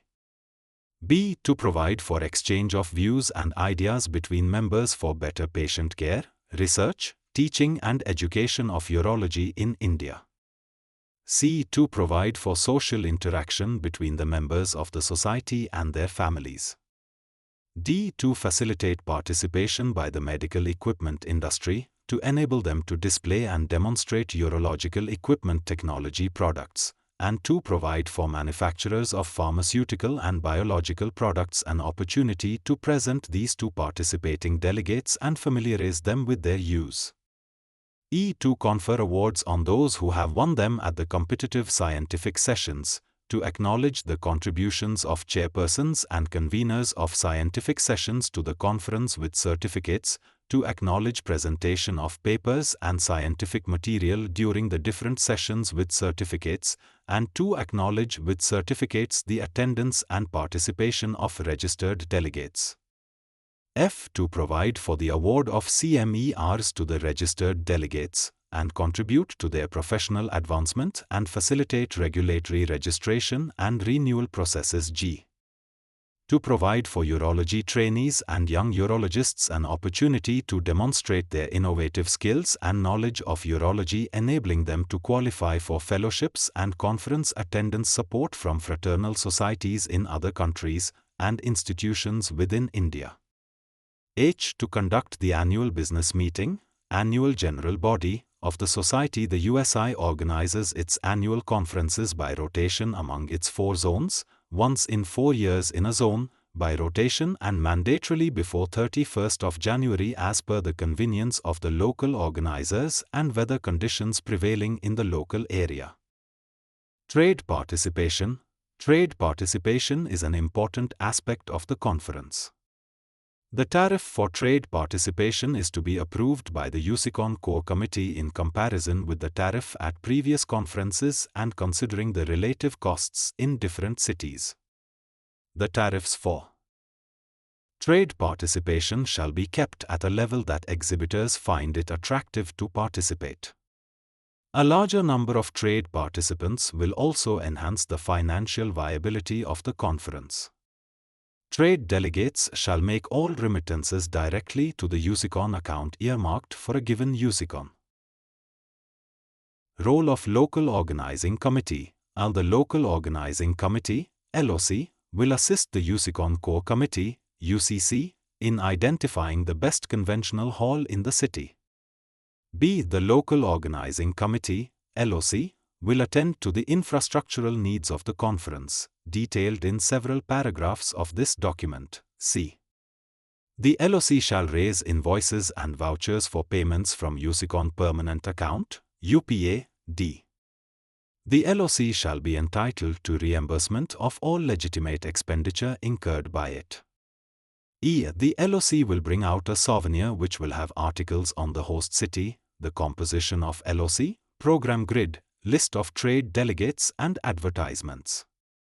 The tariff towards the advertisements will be jointly worked out by the UCC and LOC, and the receipts will be credited to the USICON T account, and the cost of publishing the souvenir will be paid from USICON account. F. The LOC will closely interact with the event manager and also oversee its work from time to time, and also keep the UCC posted about the progress made. G. The LOC will help the UCC in identifying an official travel agent for transportation of delegates and guests and the expenditure incurred, excluding individuals, shall be paid for from the USICON account. H. The LOC shall run a conference secretariat for a stipulated period with secretarial assistance, and the expenses incurred will be paid from USICON permanent account. The secretariat shall also maintain the ledger and journal of daily transactions. I. The LOC shall sign a Memorandum of Understanding, MOU, as to its obligations and responsibilities and shall abide by it. J. The UPA shall advance monies to agencies which are engaged by the LOC from time to time. K. LOC shall guide the UCC if any payment has to be withheld for substandard service provided by the agencies engaged for the conference. L. LOC shall create subcommittees for specified tasks, who shall report to the organizing chairman secretary M. The LOC shall ensure availability of adequate number of supervising volunteers from among fellow urologists of the host city to oversee the work at the venue. N. While the honorary secretary shall finalize all overseas guests, the LOC may recommend celebrity speakers both urological and other domains which shall be cleared by the UCC and forwarded to the council for approval. O. The gala dinners, entertainment and all such other additional activities which are deemed to be necessary to make the USICON a memorable experience shall be jointly worked out by LOC and UCC. P. The LOC and UCC shall canvass for maximal funds from appropriate sources to ensure that there shall be least likelihood of deficits.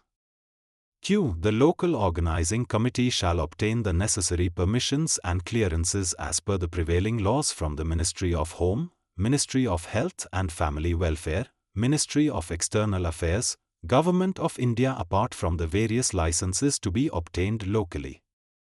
All these must be obtained well in advance so that there is no last-minute hassle. The details and models of the above may be obtained from the central office. R. The local organizing committee should get CME accreditation from the Medical Council of India or its equivalent body in future, in the event of MCI being replaced. The number of credit hours for the delegates should be reflected in their certificates. S. Appoint a service provider or travel agent to handle requests for accommodation. T. The LOC shall reserve sufficient rooms to accommodate USI office bearers, guests and past presidents at a good hotel, preferably at the venue if it is a hotel. U. The LOC shall engage a transport agency for all the necessary transfers of the dignitaries, officials and guests. The central office shall actively assist the LOC in preparing a master list for this purpose. V. The LOC shall also plan and execute cultural program and accompanying delegates program. W. The LOC shall address fire safety, security and food safety issues. X. The LOC shall assist the UCC in applying for an appropriate insurance policy to cover the entire event. Y. The LOC shall appoint an official photographer for the entire event. Z. The LOC shall also identify an emergency medical services provider registration. The registration fee shall be fixed by the Executive Council of USI and will be approved by the AGM. All remittances shall be made online to UPA. Spot registrations will be done with help of LOC Event Manager team and the receipts shall be credited to UPA. Finances for the conference. As many activities connected to the conference will have to begin well in advance, the Central Core Committee along with local organizing committee shall actively engage in fund generation for forthcoming USICON. Preparation of budget.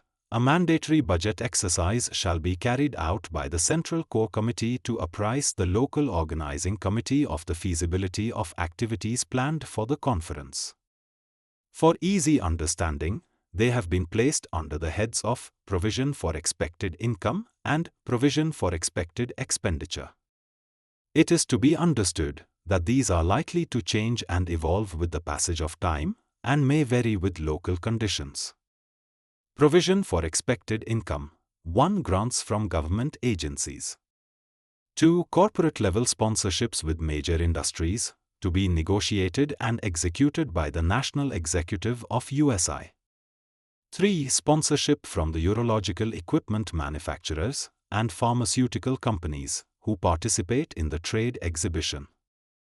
4. Sponsored scientific sessions, lunches and dinners.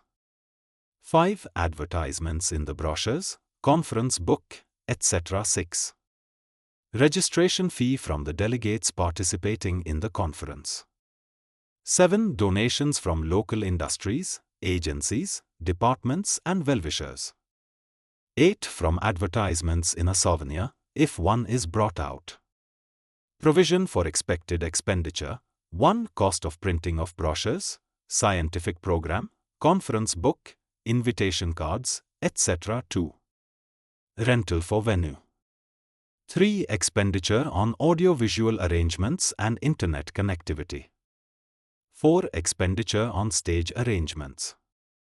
5. Expenditure on special requirements of lighting, sound etc. required by performers at the cultural program, programs for accompanying persons and the banquet. 6. Professional fees payable to the performing artists group for the cultural program, banquet and programs for accompanying persons. 7. Expenses on conducted tours, if any, for accompanying persons. 8. Expenses on registration kit and any complementary articles included in the kit. 9. Expenses for the venue, all meals, including lunches and dinners hosted by the conference. 10. Postal expenses including letters, brochures, telephone, fax and mails, to guests and members.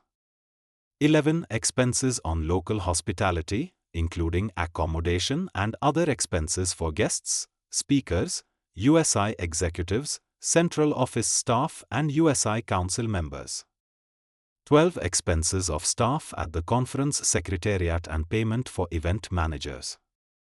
13. Cost of fabrication, signage, and the arrangement of trade exhibition.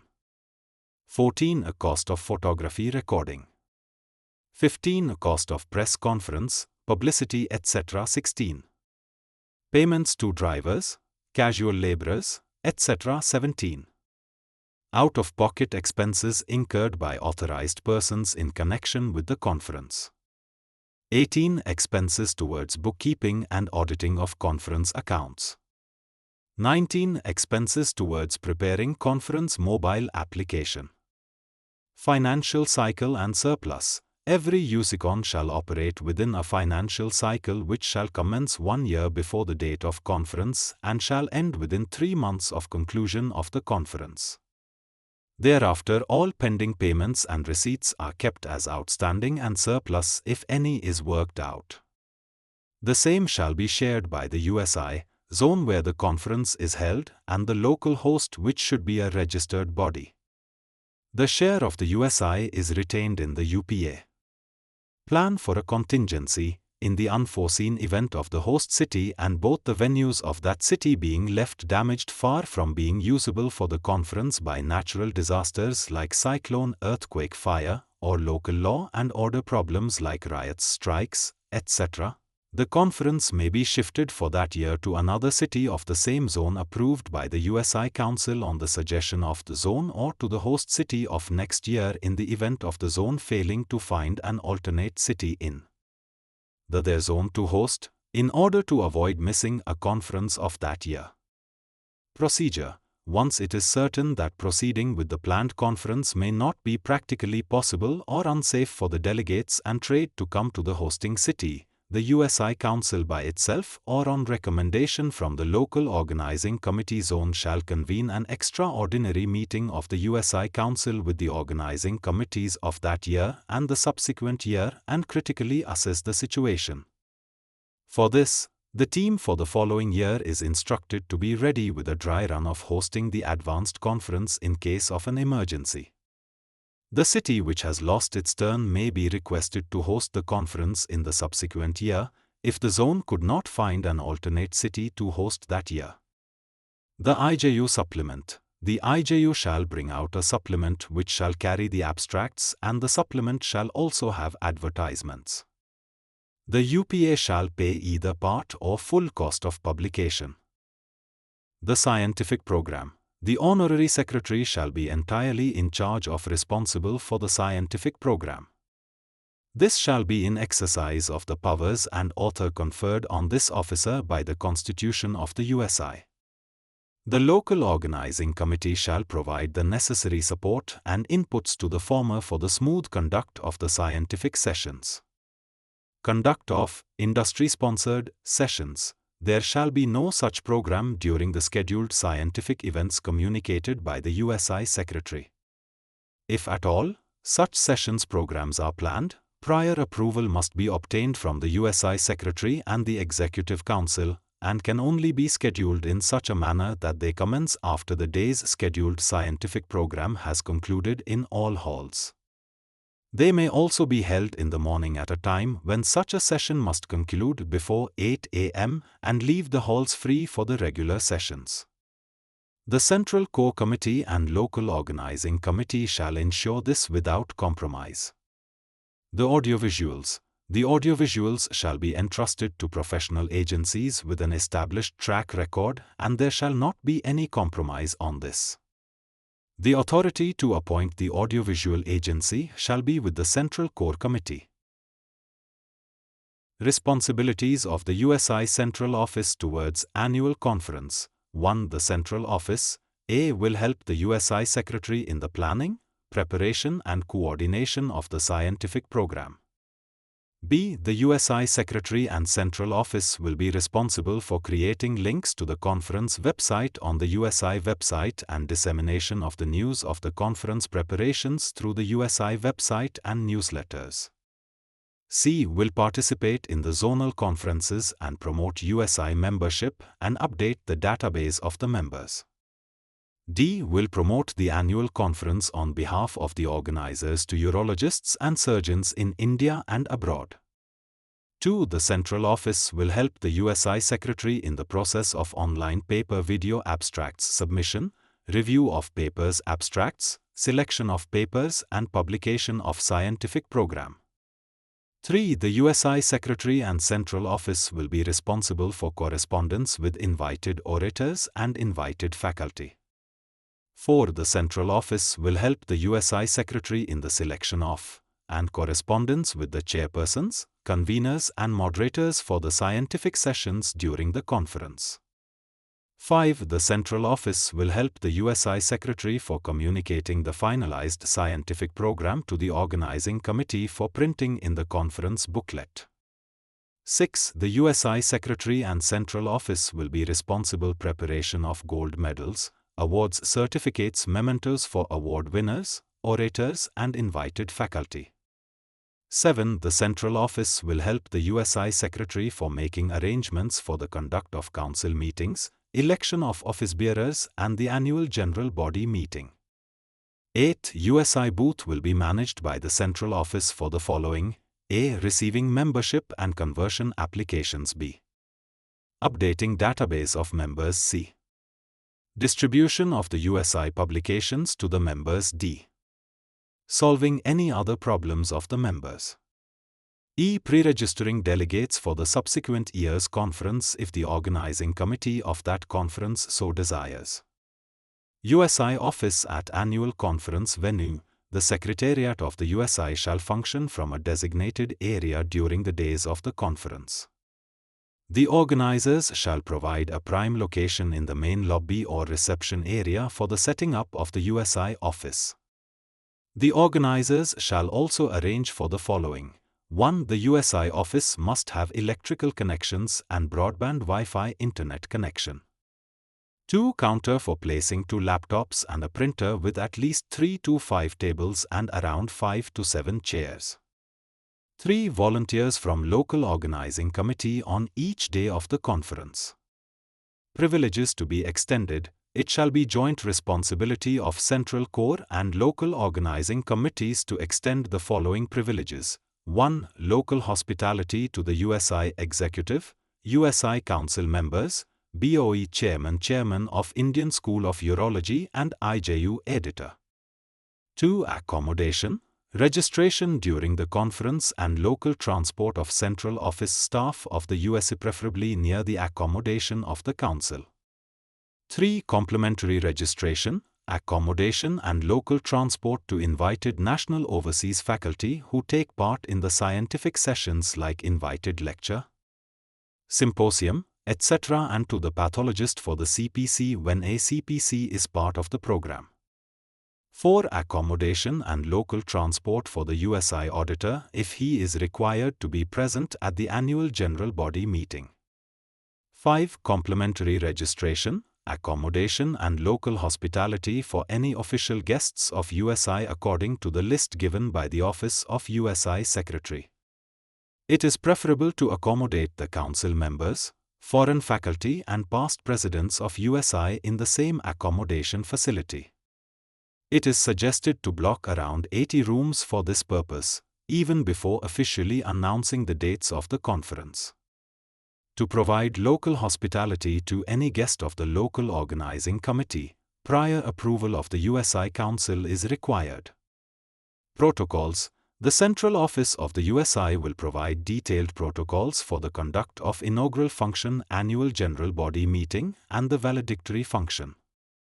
The standard formats of various Memorandum of Understanding, MOU, checklists and guidelines for actual conduct of the USICON will be made available to the LOC from the USI Central Office. There shall be scope for modifications of these in a need-based manner to meet the contingencies, and same shall be done jointly by the UCC and LOC. Any disagreements between these two bodies will be resolved by the USI Executive Council. All documents which are bilateral in nature will be drafted by legal experts to ensure accountability and answerability. Revision. The USI Council shall revise this document at intervals of 5 years in a need-based manner. The Council shall reserve the discretionary powers to accommodate needs of the local organizing committee after deliberations and by voting if need be. The USI Central Office shall maintain a database of all registered city chapters of urology in the country and seek inputs from these bodies on various issues of relevance from time to time for inclusion-exclusion during revision exercises. Guidelines for the organization of operative workshops under the aegis of ASU, individual institutions, city chapters, state chapters, and other organizations host operative workshops from time to time. The ASU may also, on occasion, organize such workshops as part of its academic agenda. For the ASU, the safety of patients and adherence to medical and professional ethics is the foremost consideration at all times. With this in mind, the following broad guidelines have been laid down for the conduct of such workshops. Requirements at the venue. 1. The hospital where the workshop is proposed to be held should have full-time urologists available on its permanent staff. 2. The primary responsibility for the care of patients undergoing surgery at the workshop shall be with one of the full-time urologists on the permanent staff of the hospital, and this shall be reflected in the medical records of the patients. 3. All patients should have undergone a comprehensive urological evaluation and should have a diagnosis made at the time of admission to hospital. 4.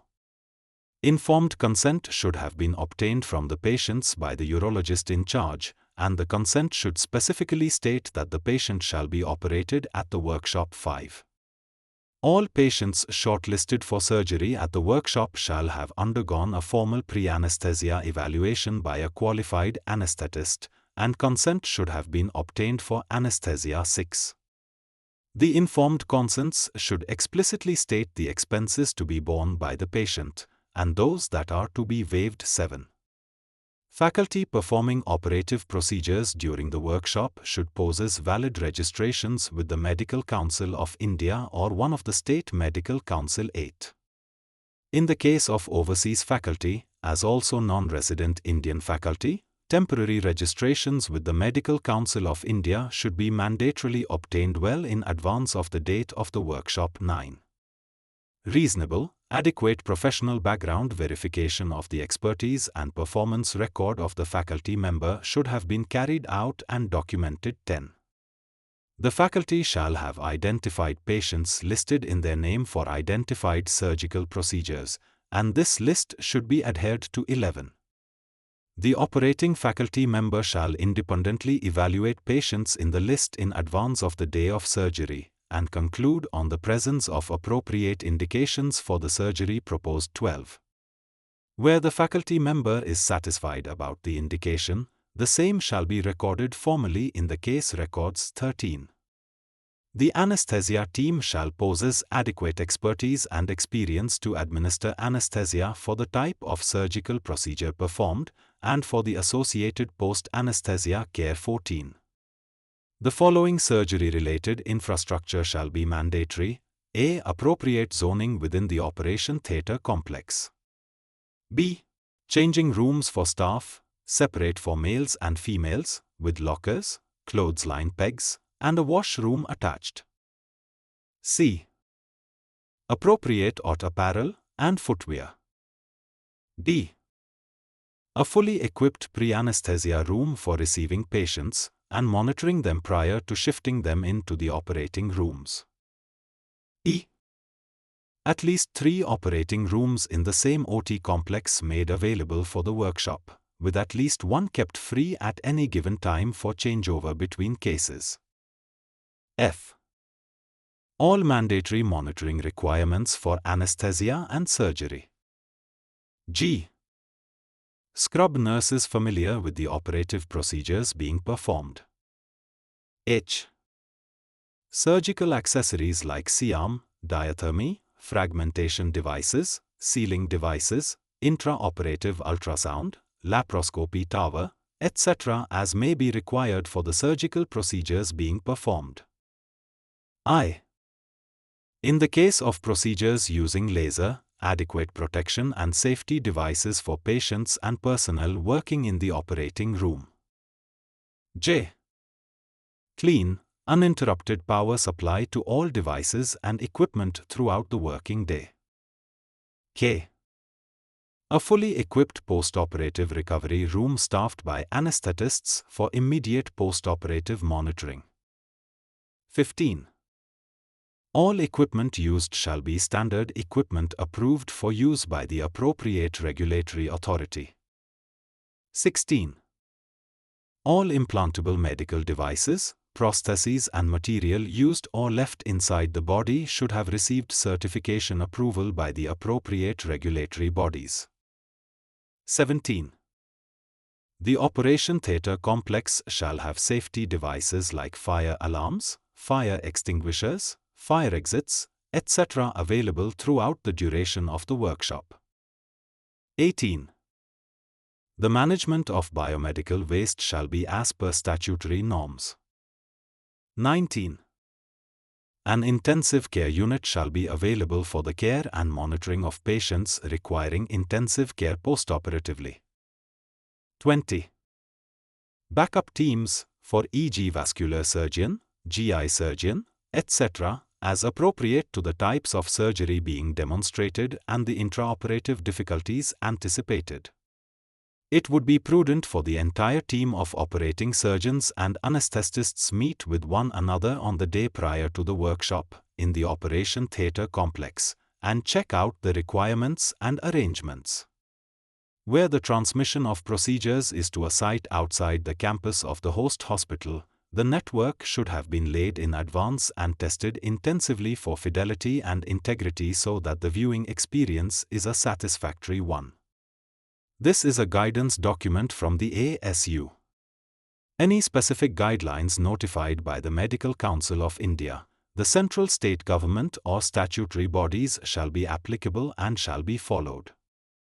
Guidelines for the Kivraj Memorial Symposium of ASU. Objectives. The symposium is expected to bring 2 members attending the annual scientific meeting the breadth and depth of scientific thought and endeavor in the field of urology.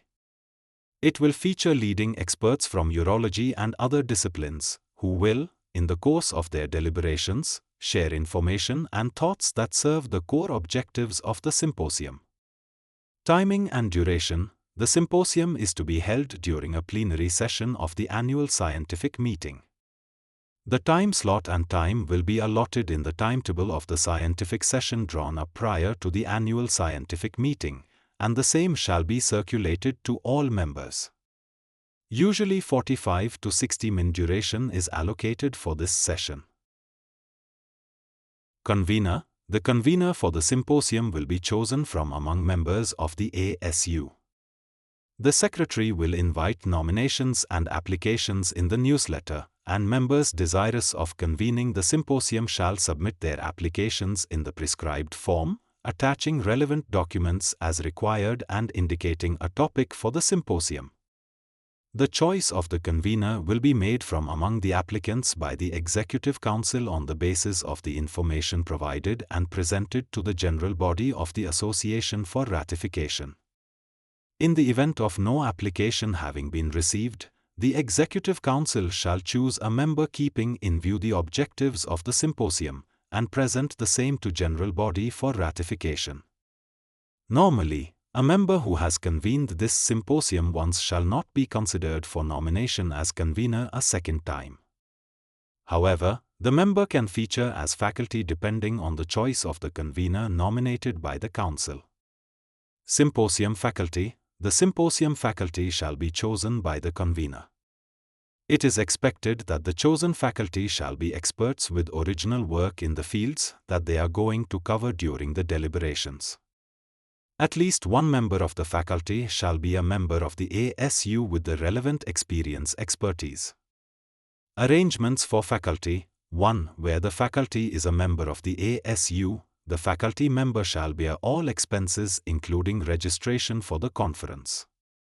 2. Where the faculty is not a member of the ASU, the following arrangements shall be made. The ASU shall reimburse the economy class airfare or AC to tier travel expenses by the shortest route, subject to budget allocations of the association for the session. B. The local organizing committee shall provide complimentary registration for the conference. C. The local organizing committee shall provide overnight accommodation to the faculty at the venue or in a suitable hotel guest house, and D. The local organizing committee shall arrange for the faculty to be picked up from and dropped back to the airport railway station, and also make arrangements for local transport if the place of lodging is not at the venue. 3. The convener for the symposium shall provide all details of such faculty to the secretary of the ASU at least 2 months prior to the date of the symposium and obtain approval for the same. 4. The secretary, upon receiving such information, shall pass it on to the local organizing committee for necessary action, and obtain timely confirmation of compliance from them. Guidelines for conduct of ASU Professor Nalini Venugopal Clinicopathological Conference, CPC allocation of time, total 30 minutes, usually 1. Presenter's presentation, 8 minutes. 2. Discussant's presentation, 8 minutes. 3. Diagnosis from the floor, 4 minutes. 4. Pathologist's presentation, 8 minutes. 5. Summarization, 2 minutes. Selection of cases submitted for presentation at the CPC shall meet the following criteria. 1. The cases shall not have a clear diagnosis at the end of the clinical evaluation, laboratory diagnostics and imaging, or 2. The eventual diagnosis shall be at a variance with the preoperative diagnosis, or 3. Shall have yielded a rare and unique pathological diagnosis worthy of learning more about.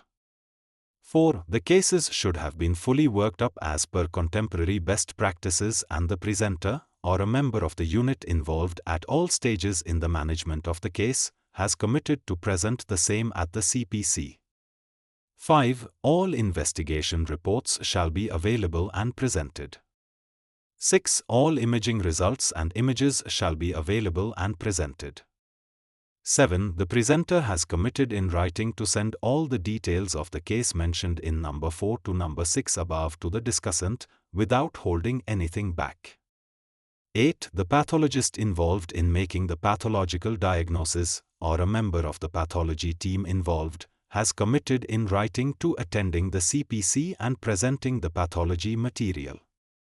9. The case shall be reviewed by the scientific committee. If more than one case is present, the scientific committee, or a committee of referees, shall rate the cases and the one with the highest rating shall be chosen.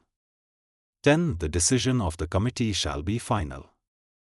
Format of the Clinicopathological Conference. CPC Clinicopathological Conferences feature 3 segments: case presentation, case discussion and pathology presentation. A moderator shall be in charge of the session and will be the sole arbiter during discussions. The roles of the presenter, discussant and pathologist shall be as follows.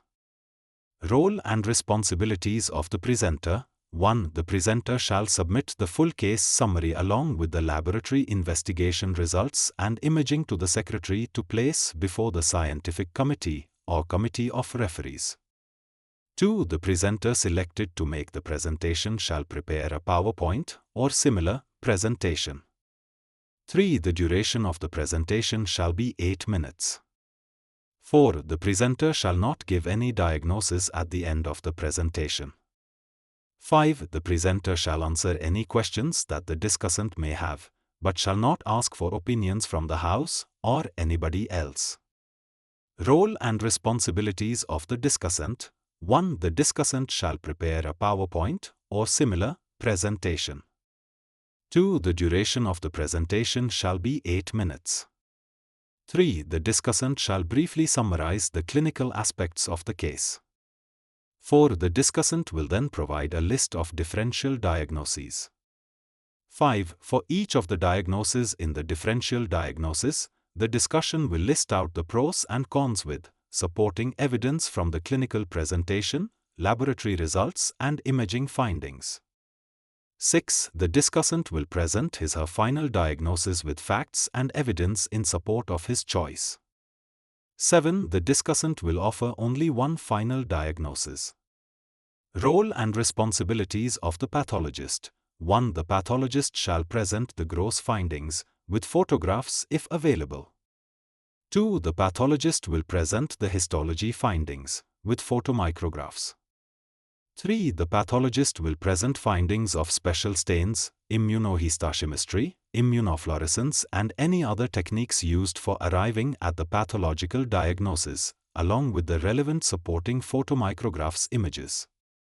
4. The pathologist will announce the final diagnosis and share the logic by which it was arrived.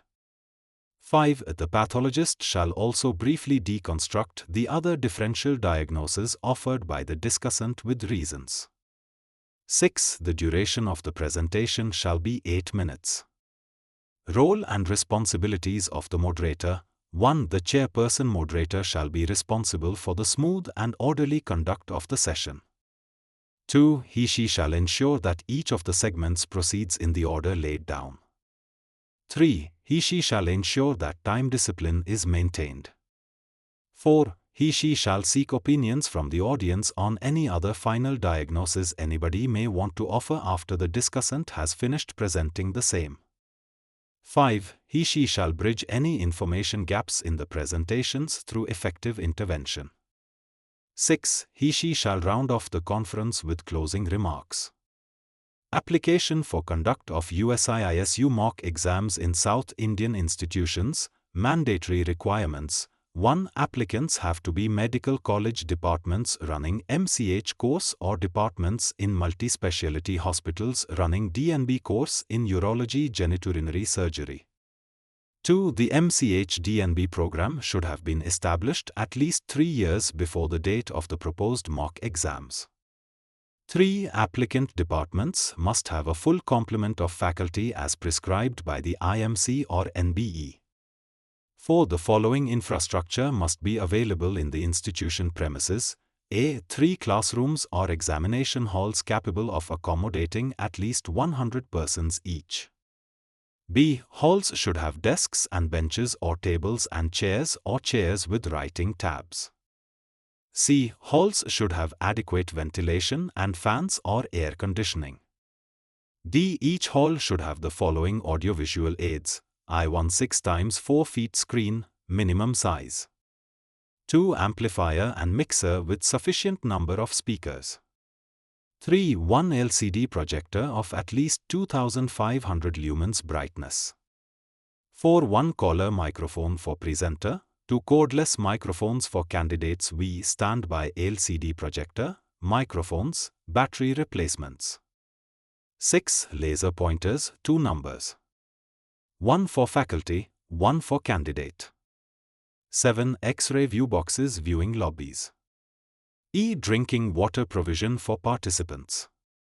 F. Restrooms for males, for females. G. Dining area for meals. 5. The institution must be able to furnish case material in the following areas.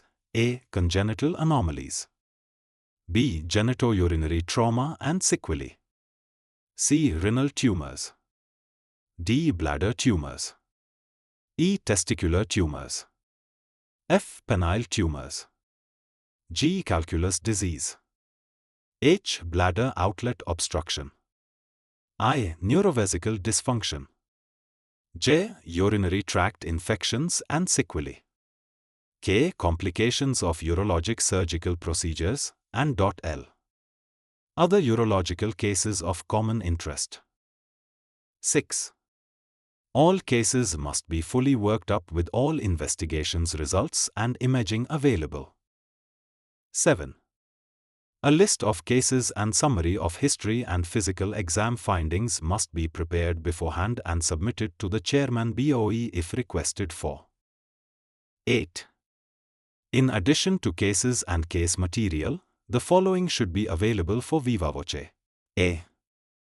A full set of lower tract endourology instruments and accessories. B. A full set of upper tract endourology instruments and accessories. C. Ancillary equipments used with the above. D. Important open surgical instruments. E. Different types of ureteric catheters. F. Different types of urethral catheters. G. Implants and external devices used in urology. 9. A set of plain X-rays, contrast studies, CT scan images, MRI images, nuclear medicine images, with report, uroflowmetry tracings and urodynamic tracings. 10. A set of residents or junior doctors to present the material and to provide assistance whenever requested for by the faculty. 11. 1 lunch and 2 tea-coffee breaks each day, with tea-coffee being served next to the halls. Desirable requirements: 1. Hostel accommodation or suitable low-cost accommodation for participants in the vicinity of the venue. 2. Hotel guesthouse accommodation for faculty with A. Air-conditioned rooms, B. Room service, television, C. Breakfast and dining facility, D. Newspaper, E. Wi-Fi internet connectivity. Evaluation of papers presented in podium sessions during ZUSICON for consideration of awards prizes as per scores. Scientific papers for annual conference of ASU, ZUSICON abstract submission process and instructions to authors, abstracts, in prescribed format, are invited for the annual conferences of ASU for presentation in one of the following sessions: podium session, video session, poster session. Ideas and innovations. Black Pearls. Clinico-Pathological Conference, CPC, to be conducted in alternative years only. General instructions: the scientific paper should fit into any one of the following categories that most closely describes the material for presentation, which should be indicated at the appropriate column in the abstract submission template. 1. Basic sciences. 2. Adrenal diseases. 3. Congenital diseases. 4. Infections. 5. Urolithiasis. 6. Benign prostatic hyperplasia. 7. Uro-oncology. 8. Andrology. 9. Neurourology. 10. Renal transplantation. 11. Pediatric urology. 12. Female urology. 13. Reconstructive urology. 14. Endourology. 15. Laparoscopic urology. 16. Miscellaneous. All abstracts should be original, unpublished work of the authors, with all listed authors, maximum 6, having significant contribution to the completion of work. The scientific material included in the paper should not have been presented in any other conferences, and an undertaking in this regard should be signed and submitted along with the abstract. Abstracts for any type of presentation must follow the prescribed guidelines and should be submitted in the prescribed format available in ASU website www.zusi.com. The abstract submission template can also be downloaded from this website. Submission of an abstract constitutes the author's commitment to present the work if accepted. All expenses associated with preparation and presentation of scientific matter should be borne by the author-presenter. Video presentation should be on a particular technique or method. All case reports should be presented as posters. The first author should be the presenter. He/she should have registered for the conference and should be a member of ASU applied for membership before 30th April. Abstracts of the accepted paper will be printed in the abstract book by photoprints. Therefore, authors must ensure error-free text. Abstracts not following the guidelines will be rejected. The last date of submission of abstracts is 30th April. Scientific papers will not be shifted from one presentation type to another. One first author can submit and present a maximum of 2 scientific papers only for the entire conference. Members who fail to present paper after accepting will be debarred from presentation for the next 1 year. Papers should not be repeated in different formats like podium poster video. All papers will be reviewed by a panel of reviewers before being accepted. Notification of acceptance, rejection of abstracts, and further details on presentation will be intimated to the corresponding authors sufficiently ahead of conference. Filling UP of abstract forms and submission. Scientific papers for presentation during Annual Conference of Association of South Urologists, ZUSICON, should be submitted through Microsoft Conference Management Tool, CMT, program or any similar online program intimated by the Secretary prior to invitation for scientific papers. The details of paper submission through CMT program is as follows. Please fill up the necessary details in respective fields in the abstract submission page. Go to the link https://cmt.research.microsoft.com/sezicongsex/ available in the ASU website and proceed stepwise as indicated.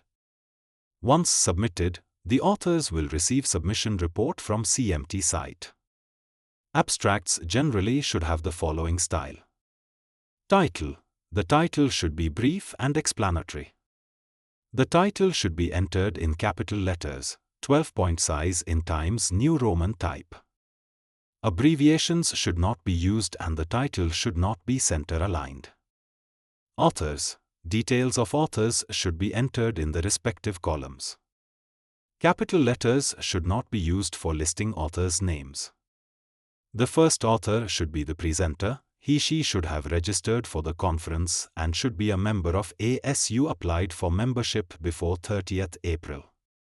Institution, city, state, country. This should be typed in the respective columns. The main institution where the work has been conducted should be listed. In case of multi-center involvement, name of the primary institution where work was conducted should be entered. Structured abstract. The structured abstract should not exceed 400 words, approx 25 lines. The abstract should be informative and specific. The body must contain 4 separate paragraphs, each preceded by the heading, namely A. Introduction and objective. B. Methods. C. Results. D. Conclusions. Standard abbreviations may be used but must be written in full at first use. Proprietary names of drugs are not allowed. Justification style of paragraph design should be used. Only Times New Roman font of 10-point type size should be used. The text should be typed in single space without indenting paragraphs. One line should be left between paragraphs and abstract headings. Additional informations for presentation of papers in the Ideas Innovations, CPC and Black Pearls sessions. The above format should be followed in general. However, the style may be altered in the body of the text to suit the paper. Only one idea innovation should be included in one paper. The paper should be specific and generalization should be avoided. Scientific results of studies after implementation of these ideas innovations should also be presented. The ideas innovations should be genuine and should not be just minor modifications of existing systems. For CPC, the detailed case history, physical findings and relevant investigations may be separately sent to the Secretary before the specified date as per the guidelines given elsewhere. Once accepted, detailed investigation reports may also have to be submitted to be forwarded by the Secretary to the discussant of the case during conference. Instructions for presentation of scientific papers during Annual Conference of Association of Southern Urologists, SUSICON General Instructions. The papers submitted for Annual Conference of Association of Southern Urologists, SUSICON, will be peer-reviewed and the referee's comments marks will be available in the author's console of CMT or similar online paper submission system. Based on the marks, papers will be selected for presentation in the respective categories. The best 6 papers in the podium and video category will be included in the prize session. The presenting author, first author, should be a member of ASU and should have registered for the conference. Papers submitted by non-members will be rejected. Any change of presenter session sequence of presentation will not be permissible during the conference. A maximum of only 2 papers are allowed per presenter during the entire proceedings of the conference. Any additional papers submitted by the same presenter will be rejected. The duration of presentation will vary slightly each year and will be notified separately by the Secretary. The detailed scientific program and the abstracts of papers accepted for presentation will be available in the ASU website. The papers can be tracked by the original ID number the author would have received when he/she submitted the paper through CMT or similar submission system. Specific instructions, podium session presentation. The scientific material should be as PowerPoint presentation. Presentation should be prepared in Microsoft PowerPoint. There will be provision only for single projection. Only CDS and pen drives, preferably CDS, will be allowed for submission for presentation. Videotapes will not be accepted. It is ideal not to have video clippings embedded in the presentations in podium sessions. For video clippings to run from PowerPoint presentation, it should be made sure that the video clipping is linked to the same CD. There will be 3 timer lights shown on the projection screens. Green light will be on for up to 1 minute from the maximum stipulated time for presentation. This will be followed by yellow light for 1 more minute. After this, the red light will come on. 15 seconds later, the microphone will stop functioning. The duration for podium presentation is 6 minutes, 5 minutes of green light and 1 minute of yellow light duration, plus 2 minutes of discussion. Personal laptops of the presenter will not be allowed for presentation since this causes unnecessary wastage of time for setting up the laptops. The material should be transferred from personal laptops to the computers in the preview room before presentation and assured that the presentation runs well. All materials should be submitted to the preview room on the previous day between 10 a.m. and 4 p.m. Only materials submitted at the preview room will be permitted to be presented in the hall. Practicing or rehearsing of presentation during submission of material at the preview room will not be allowed. Video session presentation. The instructions for presentation of papers in video sessions are the same as above. The duration of presentation is 6 minutes, 5 minutes of green light and 1 minute of yellow light duration, plus 2 minutes of discussion. Videotapes will not be accepted. Prize paper session presentation, podium and video. The instructions are the same as given in the respective session presentations. However, please note that the duration of presentation is usually 8 minutes, 7 minutes of green light and 1 minute of yellow light duration, plus 4 minutes of discussion for both categories. The full paper of the presentations should be sent to Ho Secretary of ASU by email before 15th June, which also carries marks in the final judgment of the paper. Any comments made by any member of the institution from where the paper has been submitted during discussion will lead to disqualification of the paper for considering for prize. Poster session presentation. The poster sessions can be moderated poster session or unmoderated poster session. Only e-posters are permitted during the conference. Each poster should be prepared as landscape in PDF format or as PowerPoint and displayed on the respective plasma screen, 42 inches, between 9 a.m. to 5 p.m. on the respective day of presentation during the conference.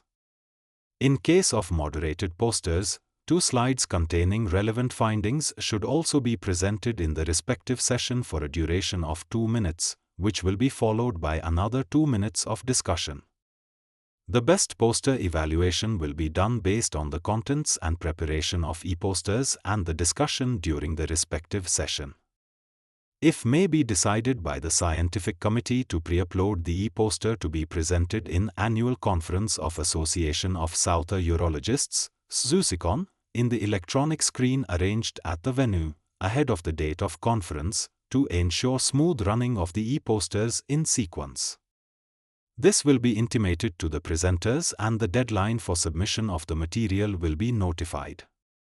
The presenters will be requested to send the prepared poster alone as a single slide, as PowerPoint presentation or as PDF format, before 15th June to the ASU Secretariat. The material will also be sent from the Secretariat to the judges of the respective sessions for evaluation. The foolproof display of materials submitted after 15th June cannot be guaranteed and any consequences arising due to late submission of display materials shall not be binding to the Scientific Committee of ASU Guidelines for preparation of e-posters. 1 e-poster should be submitted in a single PowerPoint slide. 2 slides should be prepared in Microsoft PowerPoint 2007/2010/2013 format only. 3 content should be clear and concise. 4 don't overcrowd the slide. 5 slide size and page setup should be 16:9 and landscape orientation. 6 avoid fonts smaller than 14 size. 7 use contrast for better visualization. 8 do not embed audio or video in the slides. 9 avoid using hyperlinks as internet access will not be available during presentation. 10 42-inch plasma screen will be used for presentation at the venue. 11 if slide is created in Mac OS X, kindly send it in compatible format. Protocol for official functions of ASU. Inauguration ceremony of Annual Conference of Association of Southern Urologists, SUSICON. Duration not to exceed 1 hour. Persons on the days. In the center, President ASU. To the right of President, Chief Guest. To the left of President, President USI, Secretary ASU, Guest, number 2, and Secretary Organizing Committee, in that order. To the right of the Chief Guest, Guest, number 1, Secretary USI, Chairperson of Organizing Committee, in that order. Order of events. 1. Invocation. 2. Welcome by the Chairperson of Organizing Committee. 3. Lighting of the lamp, President ASU, Chief Guest, other dignitaries on the dais. 4. Presidential Address, President ASU 5. Release of souvenir, if any, by Chief Guest, address by Chief Guest. 6. Presentation of ASU Awards, President ASU, awards to be announced by Secretary ASU. 7. Messages felicitations, President USI, Guest, number 1, Guest, number 2, in that order. 8. Vote of thanks, Secretary Organizing Committee. 9. National Anthem. Valedictory function of Annual Conference of Association of Southern Urologists, SUSICON, duration not to exceed 30 minutes. Persons on the days, in the center, President, ASU. To the right of President, an empty chair for installation of new President. To the left of President, Secretary ASU, Secretary Organizing Committee, in that order. To the right of the empty chair, Chairperson, Organizing Committee, empty chairs on either side for the incoming office bearers. Order of events. 1. Calling the meeting to order and brief remarks, President ASU 2. Welcome, Chairperson, Organizing Committee. 3. Announcement of awards, Secretary ASU, to be presented to winners by the President ASU. 4. Other announcements by Secretary ASU 5. Call for feedback from the floor, President ASU 6. Installation of incoming President by the outgoing President and change of chairs. 7. Installation of new office bearers by the new President. 8. Vote of thanks by the Secretary, Organizing Committee. 9. Closing remarks by the new President. 10. National Anthem. Inauguration ceremony of ASU Professor.H.S.BH at midterm workshop. Duration not to exceed 15 minutes. Persons on the days, in the center, President ASU. To the left of President, Secretary ASU. To the right of President, Chairperson, Local Organizing Committee. To the left of Secretary ASU, Secretary, Local Organizing Committee. Order of events, Welcome Address, Chairman, Local Organizing Committee. Tribute to Professor H.S. Bhatt, through a short speech documentary. Inauguration and lighting of the lamp, President ASU, and others on the days. Introduction to the theme of workshop, Secretary ASU, Vote of Thanks, Secretary, Local Organizing Committee. National Anthem. Inauguration ceremony of ASU Council Members Program. Duration not to exceed 30 minutes. Persons on the days, in the center, President ASU. To the left of President, Faculty, Secretary ASU, Secretary, Local Organizing Committee. To the right of President, Chief Guest, ASU Council Member, Chairperson, Local Organizing Committee. Order of events, Welcome Address, Chairman, Local Organizing Committee. Opening remarks, ASU President. Lighting of the lamp, President ASU, and others on the days. Inauguration and address, Chief Guest. Introduction to the theme of workshop, ASU Council Member. Address by Faculty. ASU Secretary. Vote of thanks, Secretary, Local Organizing Committee. Valedictory function of ASU Council Members Program. Duration not to exceed 30 minutes. Persons on the days, in the center, President ASU. To the left of President, Faculty, Secretary ASU, Secretary, Local Organizing Committee. To the right of President, ASU Council Member, Chairperson, Local Organizing Committee. Order of events, Opening remarks, ASU President. Address by Faculty. Feedback from the participants. Announcements, if any. ASU Secretary. Winding up remarks, ASU Council Member. Vote of thanks, Secretary, Local Organizing Committee. Guidelines for selection of guest speakers. Faculty chairpersons for conferences of ASU. Selection of faculty, the association, through the Secretary and based on inputs from members, will maintain a database of subject experts on different topics in urology. Faculty for workshops and conference sessions shall be chosen from this database, taking into consideration their availability, their willingness to participate and feedback, if any, on their past track record. Ordinarily, the faculty for these programs shall be a mix of expertise, experience and youth. In addition, the Secretary shall seek information on prospective faculty in other fields related to urology, for e.g. uropathology, urodiology, etc., and maintain a separate database of such experts. Wherever their expertise is required, they shall be utilized. For events like symposia and CPC, the conveners for the events shall fix the faculty in consultation with the Secretary of the ASU. All selections shall be ratified by the Executive Council either at a formal meeting or by circulation. Selection of orators and speakers for endowed lectures.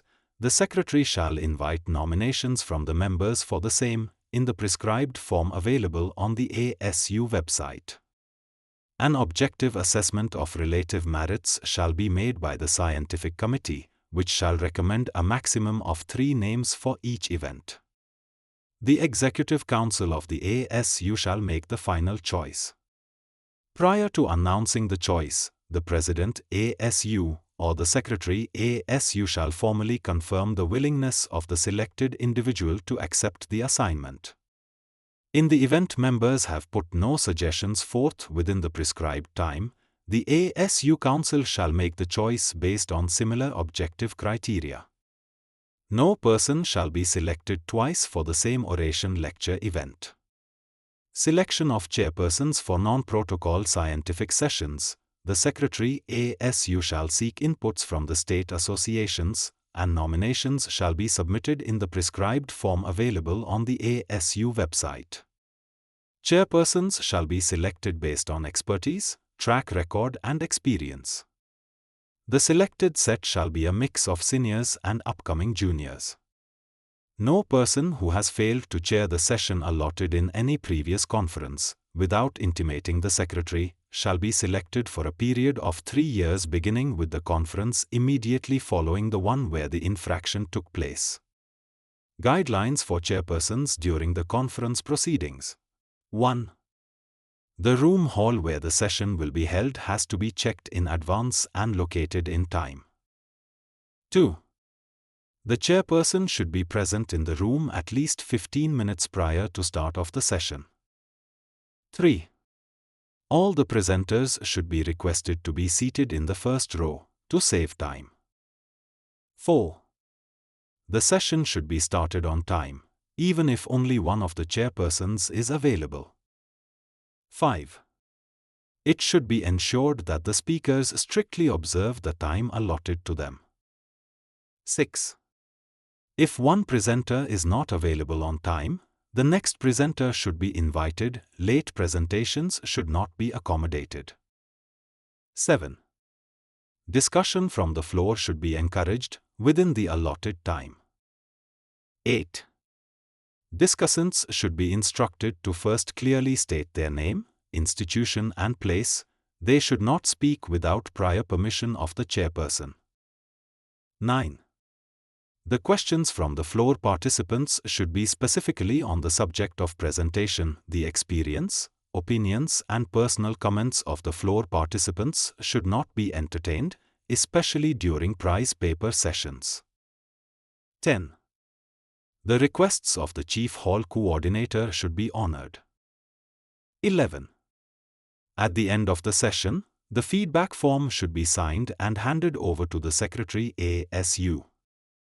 South Indian Consensus Efforts by ASU, Evaluation and Treatment of Bladder Carcinoma, Guidelines of the First Consensus Meeting, 27th to 28th May 2006, Bangalore, Panel, Chairperson, Dr. Ganesh Gopalakrishnan, Vellore.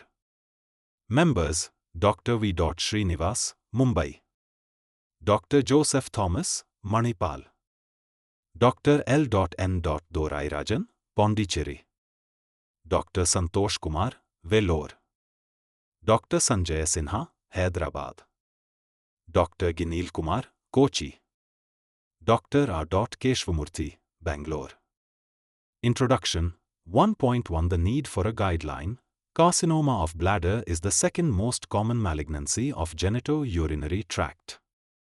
75% of the patients present with superficial tumors, and in 10% this will progress to muscle-invasive cancer. Invasive cancer is an aggressive tumor with a poor prognosis. There are considerable variations in surgical and non-surgical management of the disease.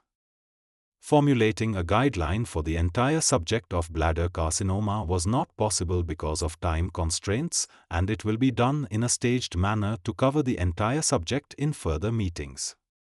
1 point to remit of guideline. This guideline is primarily directed at management of transitional cell carcinoma of bladder. Less common tumors such as squamous cell carcinoma or adenocarcinomas and management of metastatic disease are not within the scope of this guideline. This guideline group has addressed a few issues which are commonly encountered, and the available evidence in the literature was reviewed to find a consensus for the issue. 1.3 Statement of Intent. This guideline is not intended to be construed or to serve as standard of medical care. Standards of care are determined on the basis of all clinical data available for an individual case and are subject to change as scientific knowledge and technology advances and pattern of care evolve. Adherence to guideline recommendations will not ensure a successful outcome in every case, nor should they be construed as including all proper methods of care or excluding other acceptable methods of care aimed at the same results. The ultimate judgment regarding a particular clinical procedure or treatment plan must be made by the appropriate healthcare professional following discussion of the options with the patient, in light of the diagnostic and treatment choices available. Evaluation and treatment of transitional cell carcinoma of the bladder guidelines of the first consensus meeting. Objective 1. To review the current evidence on certain specific issues related to the evaluation and treatment of transitional cell carcinoma of the urinary bladder. 2. To formulate evidence-based guidelines pertaining to these specific issues. 3. To identify possible areas of research relevant to Indian urological practice. Classification: the tumor, node, metastases, TNM, 2002 classification approved by the International Union Against Cancer is widely accepted. 2002 TNM classification of urinary bladder cancer. T. Primary tumor. TX primary tumor cannot be assessed. T0 no evidence of primary tumor. TA non-invasive papillary carcinoma. TIS carcinoma in situ. T1 tumor invades subepithelial connective tissue. T2 tumor invades muscle. T2 a tumor invades superficial muscle, inner half. T2b tumor invades deep muscle, outer half. T3 tumor invades perivesical tissue. T3 a microscopically. T3b macroscopically, extravesical mass. T4 tumor invades any of the following: prostate, uterus, vagina, pelvic wall, abdominal wall. T4 a tumor invades prostate, uterus or vagina. T4b tumor invades pelvic wall or abdominal wall. N. Lymph nodes. NX regional lymph nodes cannot be assessed. N0 number regional lymph node metastasis. N1 metastasis in a single lymph node 2 cm or less in greatest dimension. N2 metastasis in a single lymph node more than 2 cm but not more than 5 cm in greatest dimension, or multiple lymph nodes, none more than 5 cm in greatest dimension. N3 metastasis in a lymph node more than 5 cm in greatest dimension. Guidelines for chairpersons during the conference proceedings. 1. The room hall where the session will be held has to be checked in advance and located in time. 2. The chairperson should be present in the room at least 15 minutes prior to start of the session. 3. All the presenters should be requested to be seated in the first row, to save time. 4. The session should be started on time, even if only one of the chairpersons is available. 5. It should be ensured that the speakers strictly observe the time allotted to them. 6. If one presenter is not available on time, the next presenter should be invited. Late presentations should not be accommodated. 7. Discussion from the floor should be encouraged, within the allotted time.